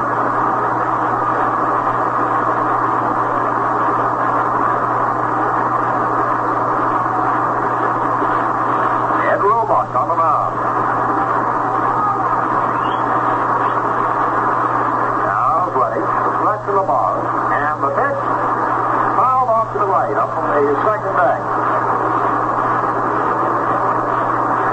The big 2 home runs by Yogi Berra were off John Newcomb. And incidentally, it's interesting to note that Berra's had 3 successive homers off Newcomb in the series. Prior to today, the last one was his grand slam in the second game. Now Cook's waiting with a 3-2 count.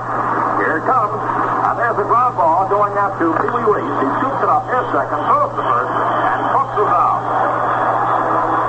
So the sign is retired, and it was a lengthy one for Brooklyn Dodgers fans, but a happy one for New York. The total showing 4 runs, 3 hits, no errors, and 1 left. And the score at the middle of the 7th inning. The New York Yankees 9 and the Brooklyn Dodgers nothing. If the Yankees go on to take this one, Old Case will have 6 world championships in his hip pocket. But did you know that another famous Yankee pilot, Bill McCarthy, won 7? The handiest source I know of information like this is just off the press. It's a compact, pocket-sized digest of the big $5.95 official encyclopedia of baseball that's yours absolutely free with purchase of the Gillette razor at the regular price. Here's the cream of the big book. Major League player roster, nicknames, first dates, lifetime records, how they bat and throw, diagrams of seating plans and playing areas, league leaders in batting, runs, hits, homers in 1876, World Series scores and summaries, plus series record of every player ever in the game, Hall of Fame, All-Star Game results, and a lot more. This valuable book is free when you buy the Gillette Super Speed Razor, Gillette Blue Blade dispenser, and towel case at the regular price, $1. Better get yours soon. They're going fast. Duke Snyder leads off. And the first pitch is strike one call. Snyder has the only hit so far of Johnny Cook, the single in the first inning. The next pitch is inside. Snyder started to go for it, held up. And it's 1-1.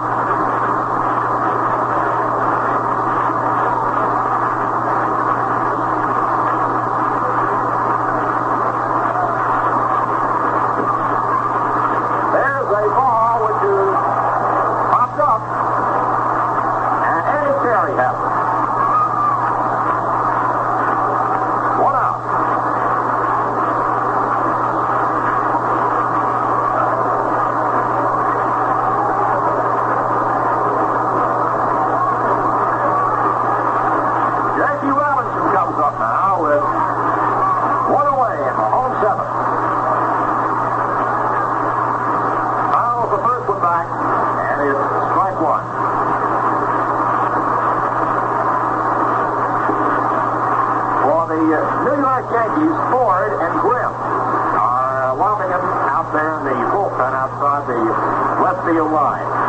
The Yankees right now working behind a 9-0 lead. Robinson the batter, strike one the count. A curveball breaks over the knees for a called strike two. Johnny Cook making tremendous use of that curveball this afternoon. He's yielded only one hit so far today. He's given up 2 walks, both to Reed. It comes to Paul. Has 2 strikes from the ball to Jackie Robinson. Robinson grounded into a double play, and he bunted and fouled out back in the 4th inning. There's the pitch low. Count 2-2.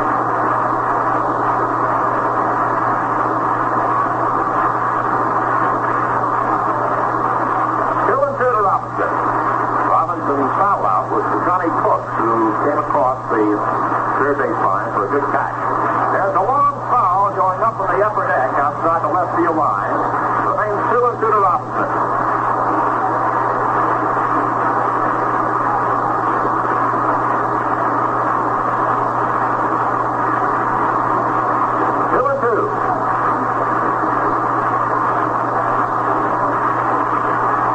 The Dodgers have hit only 3 to the outfield against the offense of Cook. Pitch is inside. The count now is 3-2 to Jackie Robinson. Both of the outfield putouts have been by Elston Howard. And the balls have been hit to the opposite field by left-handed batters. Pitch inside, and Robinson draws a walk. So there's a man on first with 1 out, and Gil Hodges coming up. And the 1 hit that Cook was given was also hit to the opposite field by Duke Snyder. That was hit to left. Hodges, who is coming up for the 3rd time, has grounded out twice. Cook has had the Brooklyn Dodgers hitting that ball into the ground.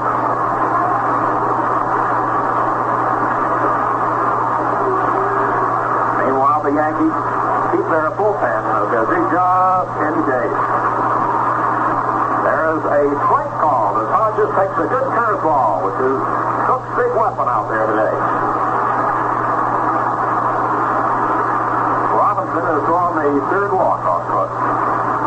There's 1 out, 1 on. The score 9-0. The New York Yankees leading in this deciding game.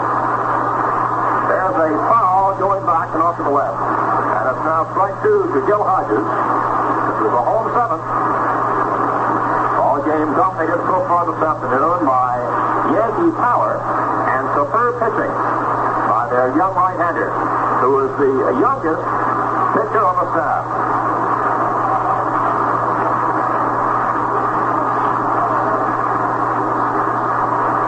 Cook's 23 years old. is waiting with a 2-strike count. On the pitch comes the ball. The star makes a good save, moving off to his right. 2 strikes, ball 1. And now it's Carl Erskine, who is warming up for the Brooklyn Dodgers outside the right field line. Stretch in the bars by Cook. And the pitch is fouled back. Count remains 2 strikes and a ball. We can't see up above us, but you can judge by that applause that some fan made a good grab. It remains 2 strikes, ball 1 to Gil Hodges. Gil steps out. And Cook looks around with his defensive alignment. Terry is behind third, playing close to the line. Inside.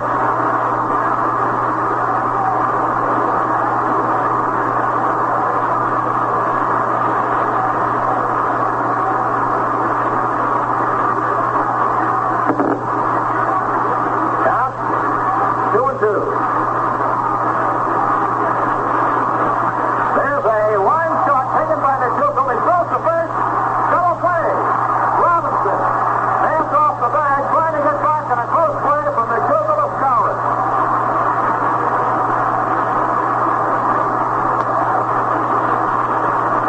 Side retired here in his home 7th. There's no runs, no hits, no errors, and nobody left. And the score after 7 innings, Yates 9, Dodgers nothing. Look, Doc, see you, Doc. You stop and listen, mister. How are you fixed for play? And you have Bobby? How are you fixed for play? You better check. Please make sure you have enough, 'cause a worn-out blade makes shaving mighty tough. How are you fixed for play? You better look. You're at the place we need. The attendance this afternoon, 33,782. And we're really down the home stretch right now as the New York Yankees, with their leadoff batter, Hank Bauer, come up in the 8th inning. And the totals after the first 7 for the Yankees, 9 runs, 10 hits, and no errors. And the Brooklyn Dodgers, no runs, 1 hit, and 1 error.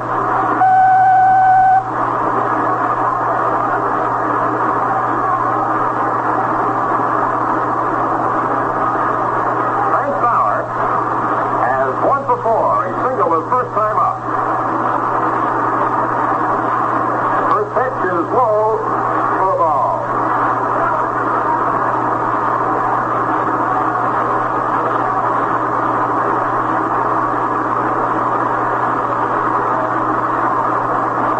Ed Roebuck on the mound. The right-hander's next pitch is foul.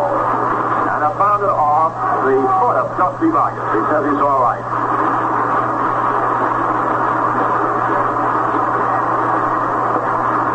1-1 to Hank Bauer. Followed by Billy Martin and Mickey Mantle. So far this afternoon, all of the Yankee runs have been on a home run.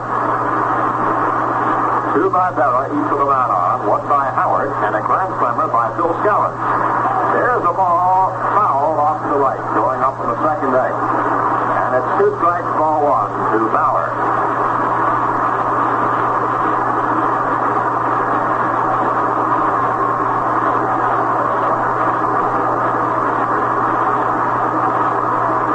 Well, the Yankees are breaking through a jinx this afternoon.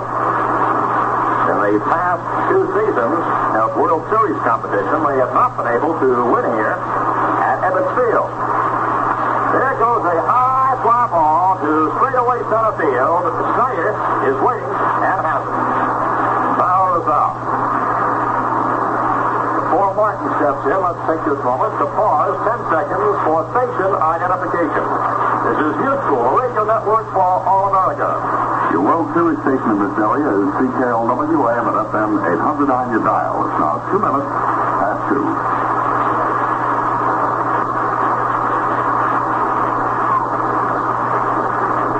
Billy Martin swings and misses. Strike 1 the count to Billy with 1 out on the top of the 8th.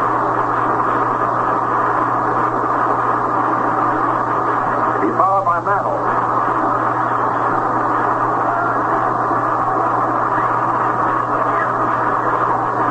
Billy goes out to take a bit of paper off from front of home plate, flips it off to the side. Now he's back in the batter's box waiting with a one-strike count. A curve is too close, and the count now is 1-1 to Billy. Martin, so far in this game, has 2 for 4. Both hits have been singles, one to center, one was to left center.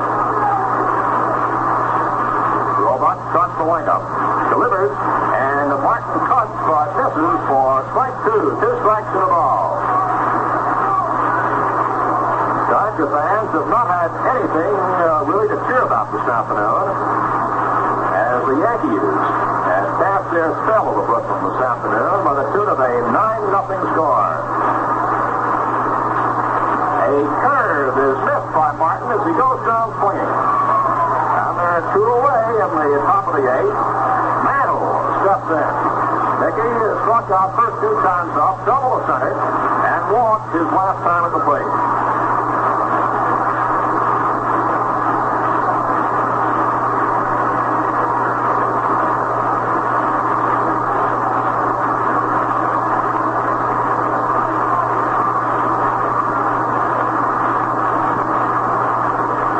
Steps in, batting left-handed with 2 outs. The pitch is strike 1 called on the inside corner. Mantle is just an inquiring glance back at the umpire, now steps back in. Strike 1 to Mantle with 2 away in the top of the 8th. Outfield deep. The pitch is too high, and the count now is 1-1 to the Yankee slugger.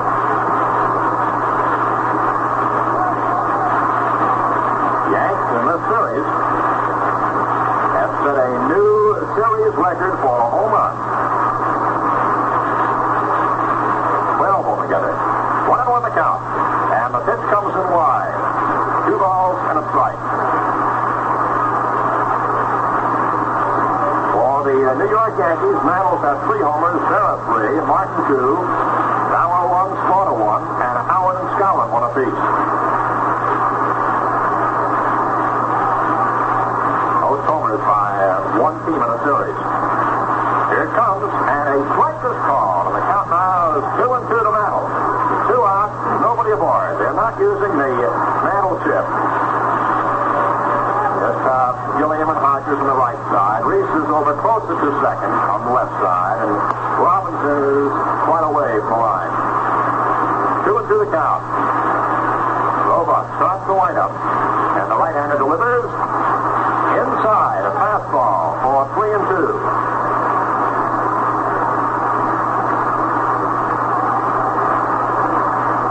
It's amazing to see now Casey Stengel with 2 new men in the lineup today, Skowron and Howard. Howard homered and Skowron, taking over at first base, had a grand slammer. 3-2 to Mickey Mantle. Here's the pitch. And Mickey goes down swinging. It was a curve on the inside. And retires the side in the 8th with no runs, no hits, no errors, and nobody left. And the score, in the middle of the 8th inning, the Yanks 9 and the Brooklyn Dodgers nothing. Well, so far this afternoon, the Yankees have been going for that long ball. But in the tight games, we've seen some great bunting. And there's nobody better than Gil McDougall when it comes to laying them down. Gil made a special recording to tell you how he lays down a sacrifice, and here he is with Mel Allen. Gil, that bunt of yours looks different. What's the story? For one thing, Mel, that's like both hands up the bat. Take an easy grip, just meet the ball and drop it down the baseline. Thanks, Gil. Now mind telling the fans how you get those quick, refreshing shaves? That's a cinch. Just take an easy grip on a Gillette razor in a minute. A mighty savvy man, that Gil McDougall. How about you? Are you enjoying those easy, good-looking shaves you get with a razor that matches your face? If not, better look over those green Gillette Super Speeds. Polite, regular, and heavy. One has the precise blade edge exposure, angle, and weight to suit your particular combination of skin and beard. $1 buys the razor, Gillette Blue Blade dispenser, travel case, and while they last, you get the best pocket encyclopedia of baseball free.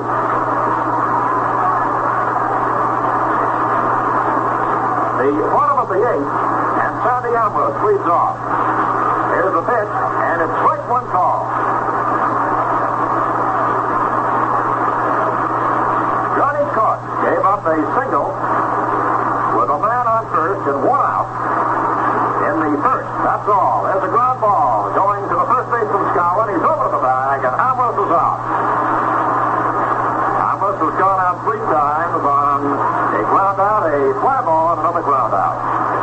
And Cook continues to keep the Brooklyn Dodgers hitting that ball into the ground. That's been the pattern right throughout this game. Only 2 outfield putouts. Batters Perillo. And there goes a ball to short center for a base hit. Mickey Mantle fields it. And Perillo was on first base. And the Brooklyn Dodger fans who've had so little to cheer about finally admit this loud roar, which has been contained now since the start of the ball game. Up to this point, Cook was working on a 4th one-hitter of series history, according to Encyclopedia of Baseball. Here's Campanella, who is 0 for 2 with a man on first and 1 away in the home 8. The pitch is missed. Cappy went for one that time, which broke in the outside corner. Erskine again is warming up.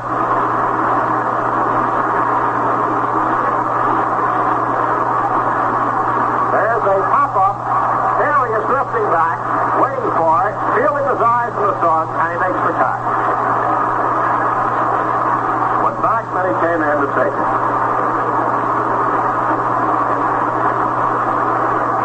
And now Al Walker is over at the bat rack, and he's coming up to bat for Roebuck. Al Walker is coming in.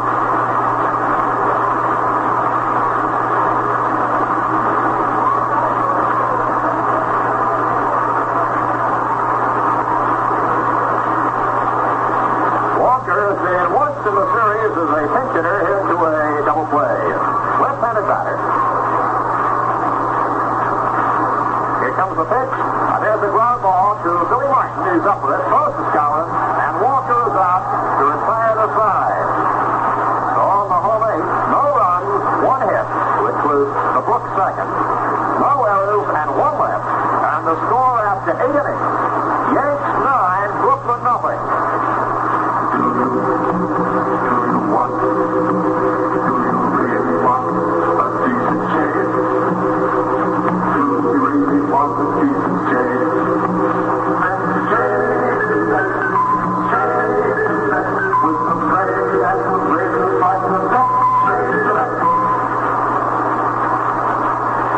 Well, 9-0 is baseball's forfeit score, but you can rest assured that the Brooklyn Dodgers are hoping in some manner that they'll be able to set all sorts of records by rebounding in a game such as this.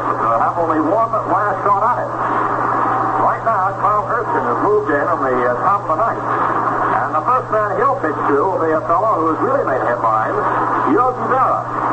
Now, Yogi has had 2 2-run homers and has drawn 2 intentional walks.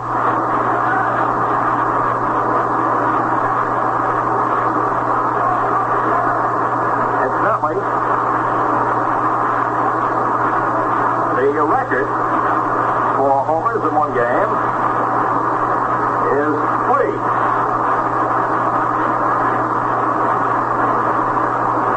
Babe Ruth hit 3 homers in 2 different series games. That's the record for one player. Back in 1926 against the Cards and in 28 against the Cardinals. On each occasion, he had 2 successive home runs in consecutive innings. So Barrett comes up there now on the 9th to lead off. He swings and the line drive, and Gilliam leaps and pulls it in. Jim Gilliam waits side to pull in Barrett's liner. And so Yost is out. There's 1 out in the 9th. And Barrett goes back to the dugout after a tremendous afternoon with 2 2-run homers. Here's Charlotte, who had a left his last time up. Erskine's pitch is over the outside corner for a called strike.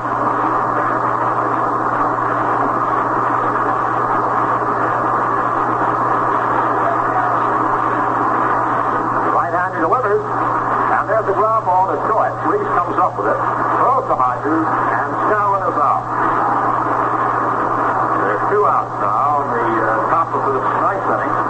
And Elston Howard, who has also distinguished himself with a home run and a two-bagger, comes up for the 5th time. 2 outs in the ninth. And the score, 9-0, with the New York Yankees leading the Brooklyn Dodgers.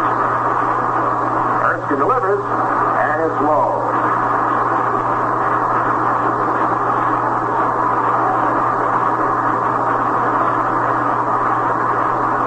Both of these teams have been tremendous all throughout this series. There's a slow top. Reese cuts in near second, comes up with the ball, throws to first for the out. Side retired in the ninth with no runs, no hits, no errors, and nobody left. And the score at the middle of the ninth inning, the Yanks 9 and the Brooklyn Dodgers nothing.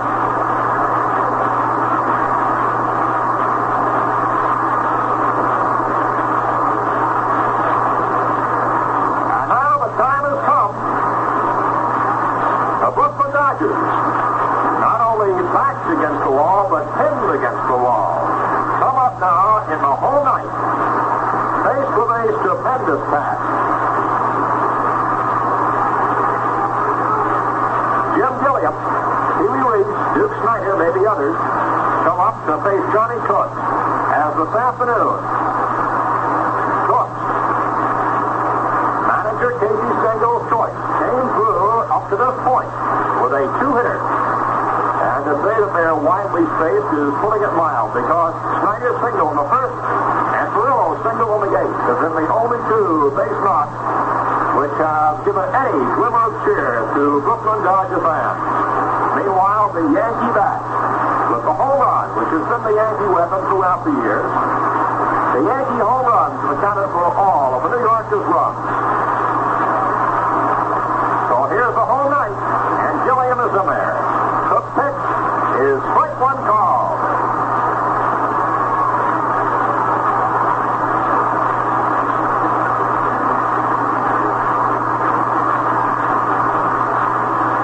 A strike is called. Another curveball on the outside corner. Strike 2 to Gilliam.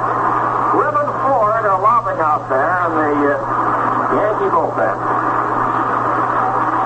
Strike 2 to Gilliam, who's 0 for 3. The pitch. There's a slow top down the first base line. It bounces off the glove of Skowron. He picks it up and makes the tag at a close play. That was a twisting ball just inside the first base line. The first hop one way, then the other, and slid it off Phil Schwab. He picked it up, made the tag, and Gilliam was out. So there's 1 out. Brooks keeps the Dodgers hitting the ball into the dirt, and Pee Wee Reese comes up.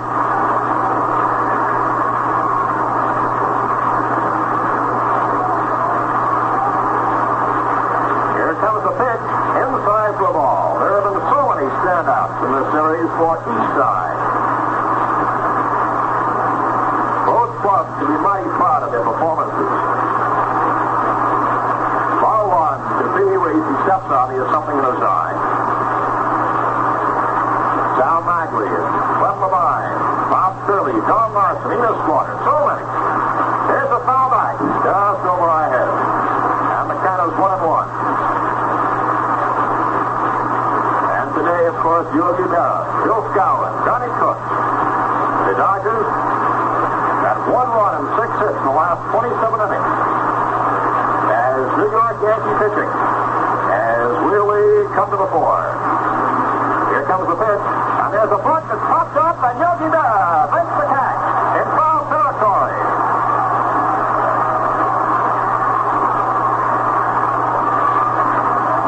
Duke Snyder is coming up with 2 outs. And folks, let me remind you about this. When the game ends, you'll hear interviews direct from the Victor's Clubhouse, so stay tuned.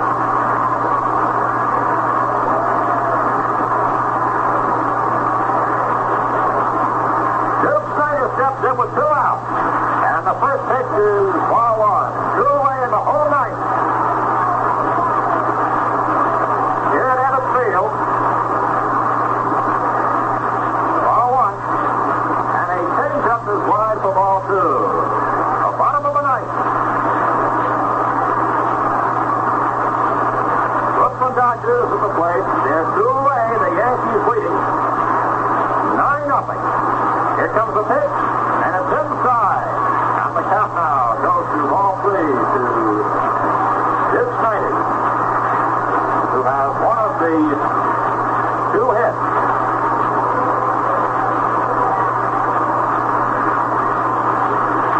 A strike on the inside corner. 3 balls, strike 1.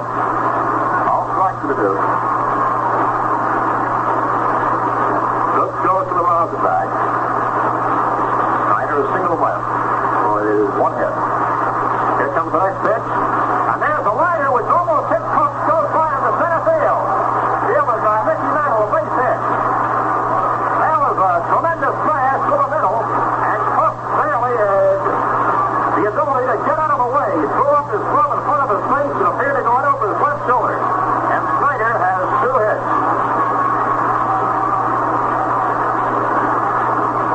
Jackie Robinson, who is 0 for 2 in his walk, is coming up.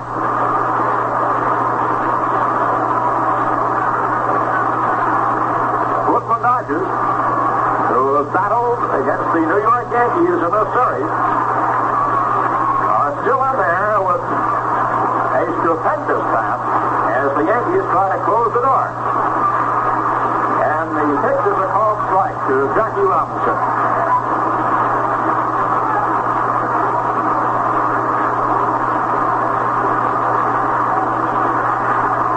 Strike to the pause, and Cook's next one is a curve for a called strike. Strike 2 to Jackie Robinson. 2 strikes to Jackie Robinson. Yankees are beating up that championship door. It's ajar. They're almost up to walk in. Fred Cleveland bounces away from Berra. He throws to first base, and there's the ball game. With a strikeout, picked up by Yogi Berra, thrown to first, and Robinson is out. And they're just pummeling. Johnny Pumps down below. Here in the ninth, no runs, 1 hit, no errors, and 1 left. The final score, New York, 9 runs, 10 hits, no errors. Brooklyn, no runs, 3 hits, 1 error. Stay tuned for an interview direct from the clubhouse of the world champion Yankees. Have a new creamy pond, a new creamy pond, and what your way behave, what your way behave. If you want a wave that really behaves, you need a new creamy palm. Especially now, after a whole summer of hot sun and wind and water. Because creamy palm gives you a real hair beauty treatment for fall. It's the only permanent with rich, thick, homogenized waving cream. Creamy Palm's costly conditioning ingredients actually wave softness and manageability right back into your sunburned hair. Your wave behaves. Have a new creamy pond, a new creamy pond, and what your way behave, what your way behave. Friends, this is Bob Neal, and Evans Field is the same side. Everybody congratulating the Yankees. This broadcast is authorized under broadcasting rights granted by the Commissioner of Baseball solely for the entertainment of our listening audience. And any publication, rebroadcast, or other use of the descriptions and accounts of this game without the express consent of the Commissioner is prohibited. And now to wind up this World Series broadcast, let's pick up Mel Allen, some of those victorious Yankees. Okay, Val, take over. Ladies and gentlemen, here is Gil McDougall of the world champion New York Yankees. How's it feel to be the champ again? Great, and I hope it stays for another 5 years or 10 years, as long as they want to. What did you think about the outcome of the series before the start of today's game after losing that tremendous game to the Dodgers yesterday? Well, you know, it's amazing how much I told him that I was talking about being involved up in business. I said it was going to turn out the same way as it did last year, except in reverse, and that's what it did. All right, Gil, good luck to you. This time you're not going to Japan. And here, over here, Elston Howard, come here right quick.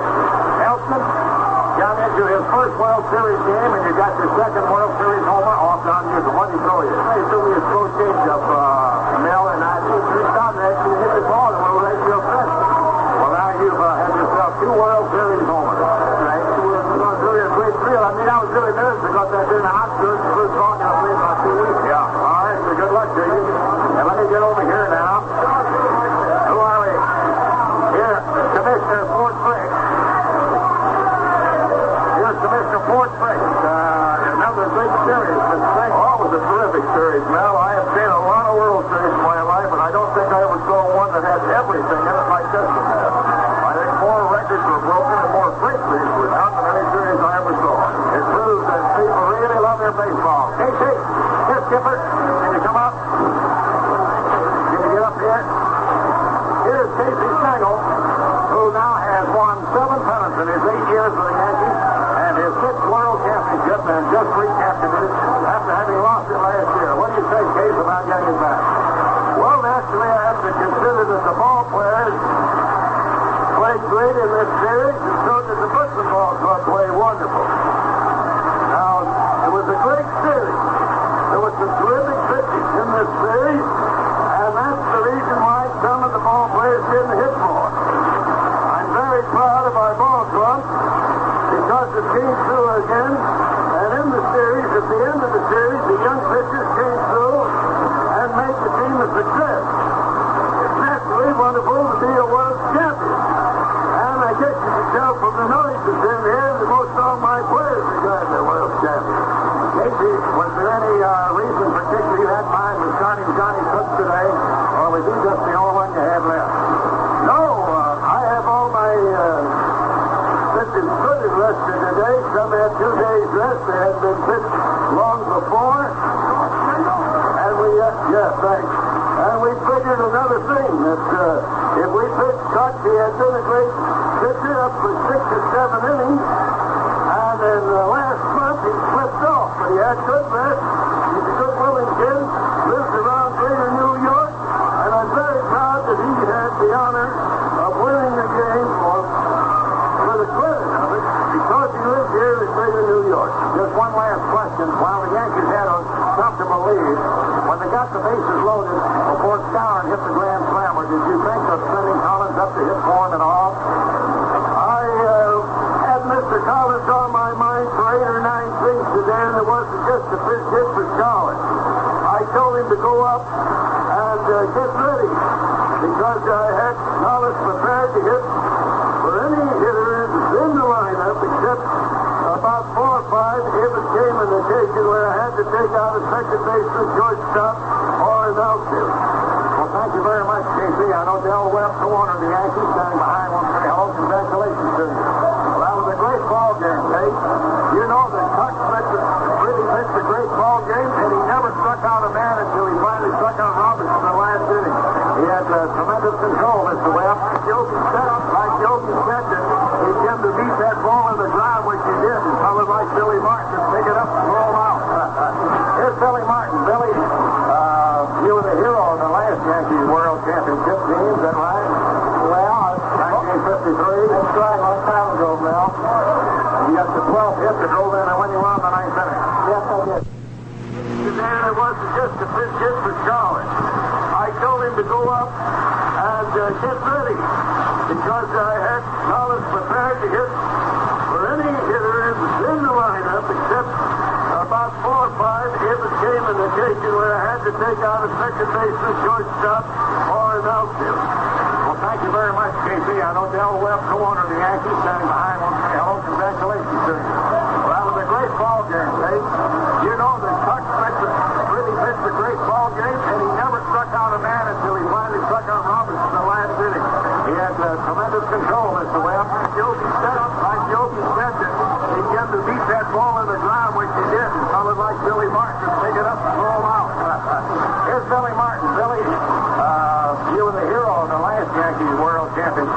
is that right?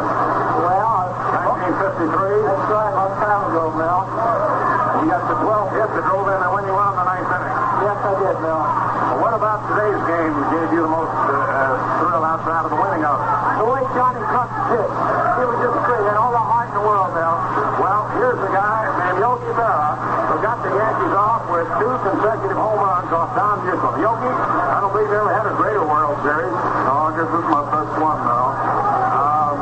You hit 3 consecutive homers off Newcomb. Do you remember you hit one off him and you knocked him out earlier in the series? No, this is the first time I ever hit him so good. This series here. Well, what about Johnny Cook now? You handled him. Well, John, I knew he was due for a good game now. Towards the end now he was getting his lumps there, but if he ever had his control, he'd be rough. He's got a good sinker ball and a good slider. What was his most effective pitch today? Did you call for one any more than others? Well, I'd say the sinker ball a little more than I did the slider. Well, you know, one thing about Johnny Cook, that he's not afraid of anybody, is he? That's for sure, Mel. The kid's got a lot of heart on his guys.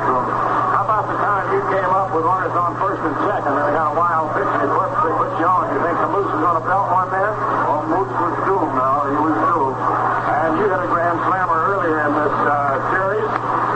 That's the 6th time it's been done, and Yankees have done it the last 5 times. That's very good. I'm glad to see Moose do it. Okay, Yogi. Let's see. Yes, thank you, Mr. Webb. Mr. Harris, you'll come up here. Here it is, Mr. William Harris, President of the American League. Mr. Harris, congratulations. That was a great ball game, a great series, and a wonderful finish for the American League, Mel. Well, we're proud of our boys. Congratulations to you on recapturing the championship, Mr. Harris. We're very glad to have it back in our league, Mel. You know that. Thank you, sir. Now, if we can get Moose Garrett. Give me Jim Turner. Jim Turner. Hey, Jim. Jim, come here. Jim Turner. Here's Tom Sturdivant. Come on up, Tommy. I'm going to get... Here's Tom Sturdivant over here and Jim Turner. We're trying to find Johnny if you get him. Jim Turner is the pitching coach. Jim, would you holler at Johnny while I ask Tom Sturdivant, one of the other proteges, about the great game he pitched? Well, I don't know why it's so great, Mel, after the last 3 that's been pitched for us. Well, it was a great game that you did pitch. You really battled. Thanks very much, Mel. I was out there. I was going to win. Well, you certainly did, of course. Now, we're going to get Johnny. You know, you're one of the few infielders that ever turned pitcher to come back and win a World Series game. Well, it's a great thrill, Mel. All right, thank you, Tom Sturdivant.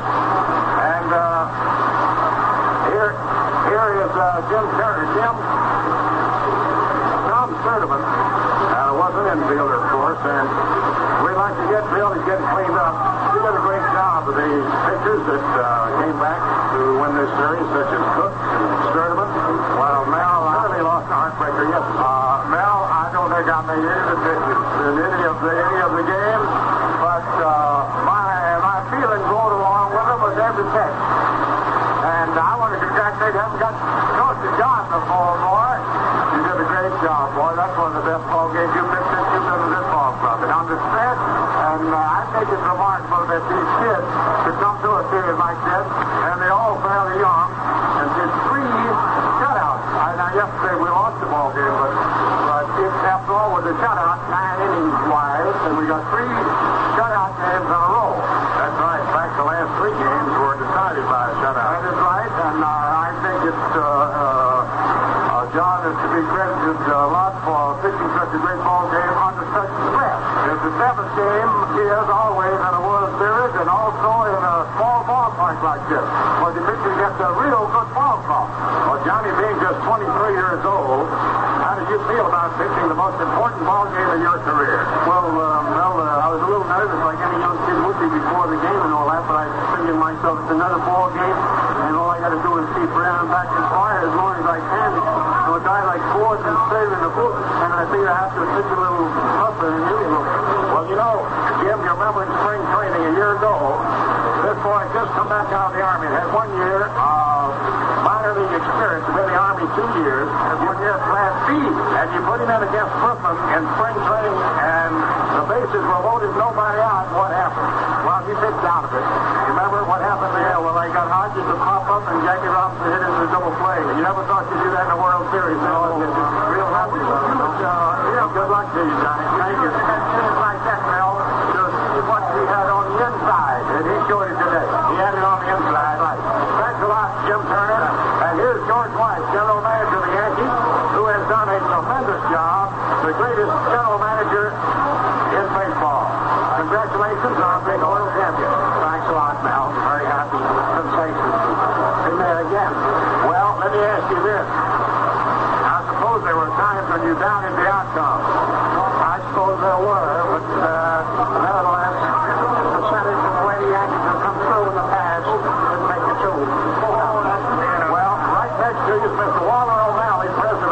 Dodgers, who won the world title from you last year, and here he is now to wish you the same that you wished him a year ago. Mr. O'Malley? Well, man, I want to tell you, as I've told George Weiss, I'm sorry to say too many occasions, he's the top in baseball. He's the greatest general manager and a great guy. They really licked us today.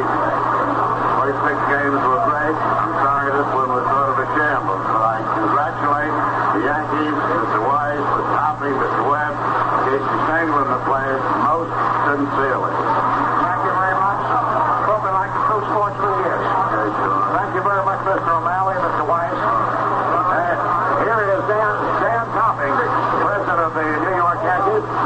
He'll hold you. Here's Dan Topping. Dan, Mr. O'Malley. Congratulations, Dan. Great spirit, wasn't it? Yeah, I'm good guy. I congratulated you, though. One of these years you're going to have to do it again to me. Well, we've been taking turns the last couple anyway, Wallen.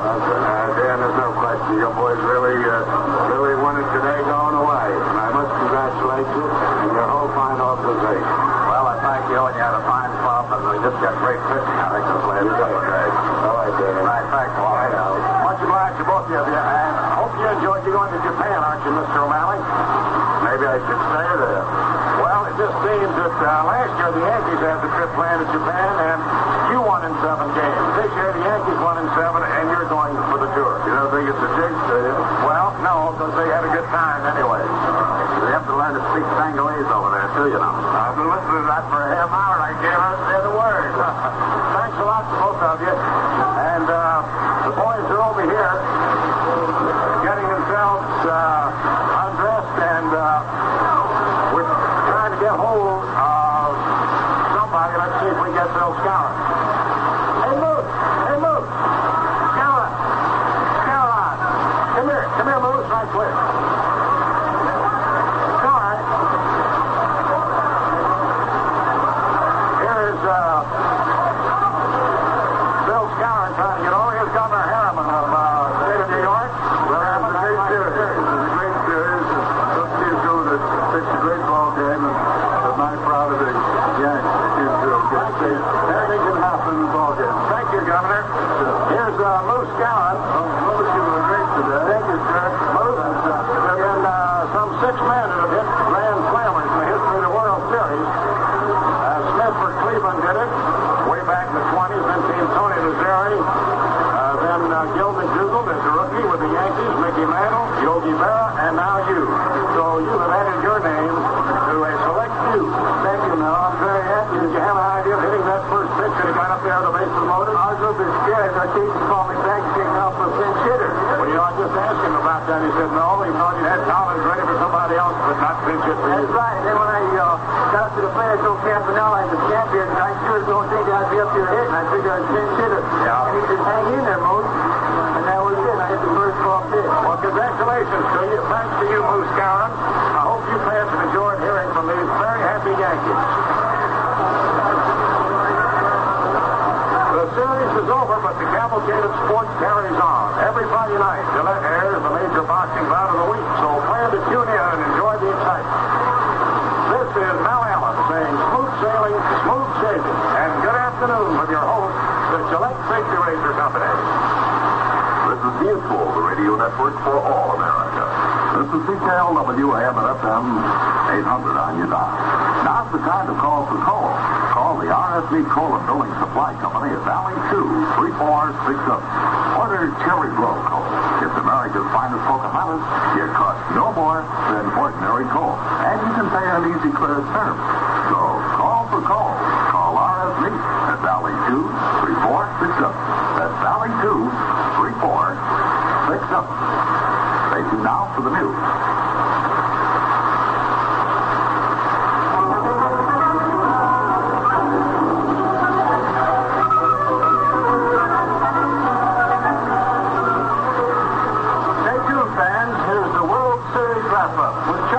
And yours truly, Rex Barney. Brought to you by Viceroy, the cigarette with 20,000 fillers in every tip for that smooth, smooth taste.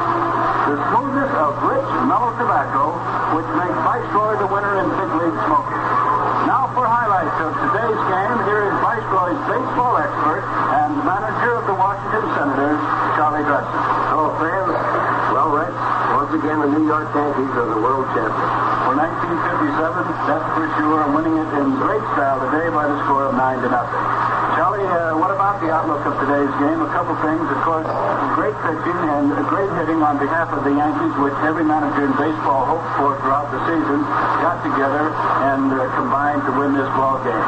How about this super pitching the Yankees have had in these closing 3 games?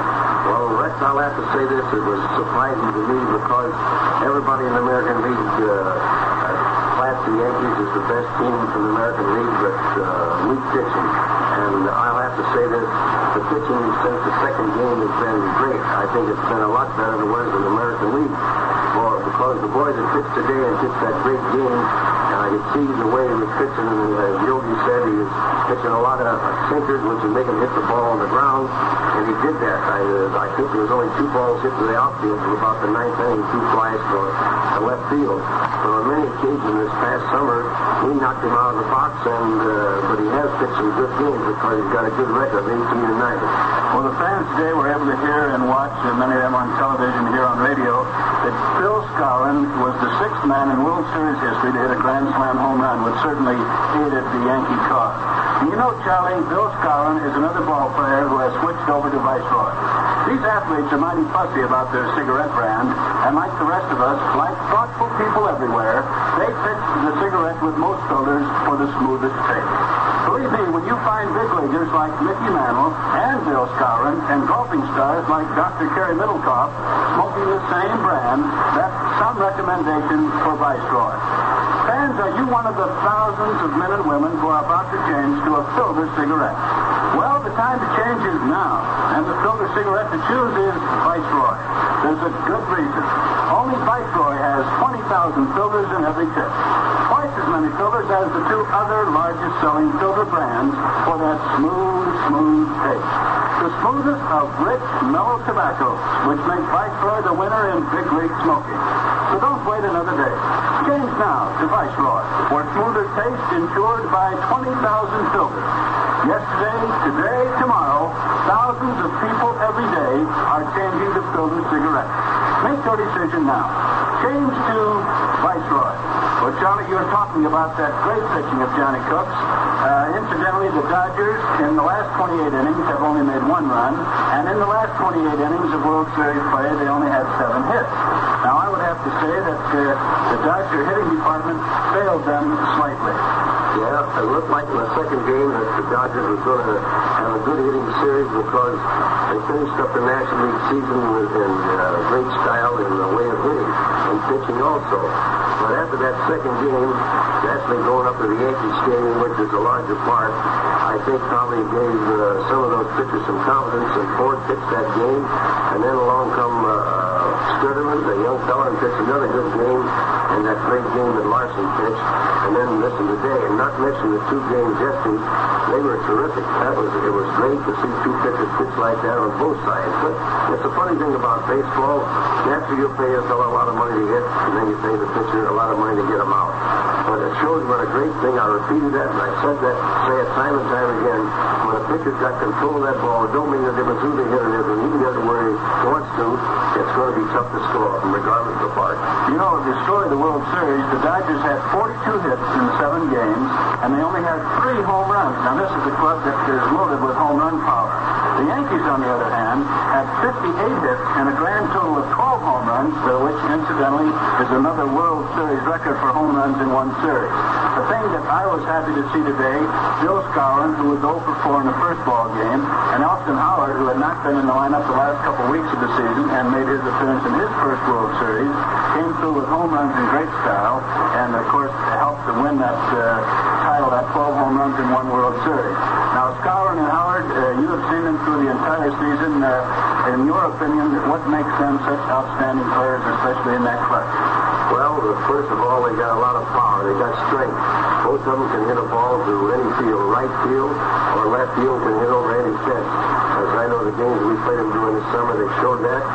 And that's one thing about the Yankee club. I I know that they got a bench there. They can change. Casey can change any time. If one fella's not hitting, and he goes to another park, and he's got a fella like Scarn, like Brooklyn Park, I'd say he's made the order for him. He can change the lineup and put a fella in like that. And I think he made the change today because he wanted to give Slaughter a rest because the season's over. But Enos, has played very few games, 6 games in a row during the season. But with Scarn in there, I think he figured that maybe he could hit a couple out of the park or one out of the park, which he did. So I'll say Casey pulled the right ones out of the bag. Johnny Cooks was absolutely brilliant today. He's the youngest pitcher on the Yankee staff. He's 22 years of age and one of the youngest pitchers ever to win a World Series game. And coming from here in the New York area, it's really something. That's his first World Series win and only his 3rd year in organized baseball. One of your favorite players and, of course, the country's favorite players came through in great fashion today by hitting home runs number 1 and 2 in the game, and then 2nd and 3rd in the series, all 3 off of Newcomb. And a strange thing, Yogi Berra had 10 RBIs in the series, and 8 of those RBIs off of Newcomb. How about your man Berra? Well, Rex, I predicted before the series, and in fact, the last series we played with him, I said, Berra's the most dangerous hitter on the club. They got away with something yesterday. Of course, it was a percentage play when he walked Mantle to bring Berra up, and they figured he hit one on the ground when he popped up. But Yogi Berra is a dangerous hitter. He don't hit for a high average, but he drives in important runs, and he gets them in key games. I think he's one of the most valuable players. I would say he's the most valuable player on the New York Yankees. Well, the Yankees had a lot of great stars in the series, and so did the Dodgers in every respect. I don't think that you can label anyone the GOAT of this series. Charlie, before we run down the final box score in today's game, let me ask our listeners a question. Are you one of the thousands of men and women who are about to change to a filter cigarette? Well, listen. There's a good reason to change to Viceroy today. Smoother, Viceroy. Smoother, taste of Viceroy has twice as many filters as the other 2 leading filter cigarettes. Yes, there's a good reason to change to Viceroy today. It's smoother by far than the cigarette you are now smoking. For Viceroy has 20,000 filters in every tip, made from pure cellulose. Soft, snow white, natural. That's twice as many filters as the other 2 largest selling filter brands. That's why the Viceroy taste is never rough. Never rough. It's smoother by far than the cigarette you are now smoking. Smoother than any other cigarette in the world. A smoother taste of Viceroy has twice as many filters as the other 2 leading filter cigarettes. Smoke smoother Viceroy. Well, the final rundown on the 7th game, the Yankees being the world champions, they had 9 runs on 10 hits. They made no errors. The Dodgers, no runs on 3 hits. They made 1 error. In the series, the umpires were absolutely great. Dave Pinelli, Dusty Rogers, Tom Gorman, Hank Storr, Larry Knapp, and, of course, Ed Runge. Charlie, where do you think the 2 clubs will be going to now, Brooklyn and the Yankees? Well, they're going to? Well, I understand that Brooklyn's taking off tomorrow for Japan. The Yankees, I know they're going to all parts. Most of them live in California. A lot of them, except the pitcher that pitched today. Of course, there is a lot of those boys from California, so they'll start going out, getting ready to go hunting or take up something else. Some of them go into business, but they'll get ready now to have a nice winter and get ready for next spring. All right, Charlie, one last reminder, fans. Remember, get your Viceroys real soon. This has been the World Series wrap-up with Charlie Dresden and yours truly, Rex Barney. Brought to you by Viceroy, the cigarette with 20,000 filters in every tip for that smooth taste.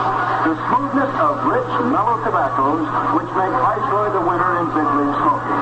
Fans, it has been a great pleasure and a sincere pleasure for us to bring you the warm-up shows and the wrap-up shows before and after each World Series game. On behalf of Harry Wismer and our Viceroy baseball expert, Charlie Dresden, our producer, Joe Keating, our engineer this afternoon, Harry Bryant, and our other engineers throughout these warm-up and wrap-up shows, for Viceroy, it has been a great pleasure. And once again, remember, get your Viceroys real soon. This is Mutual, the radio network for all America. You're tuned to the Good Neighbor station, CKLW, AM and FM 800 on your dial. Stay tuned now for 5 minutes of the craft news, be followed by music over the 800 spot in your dial.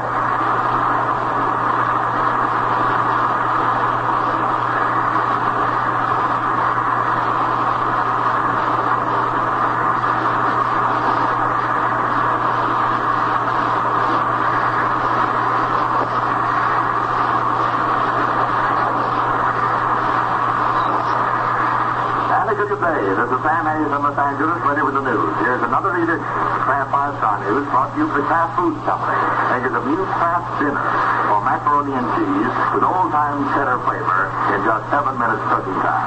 And now the news.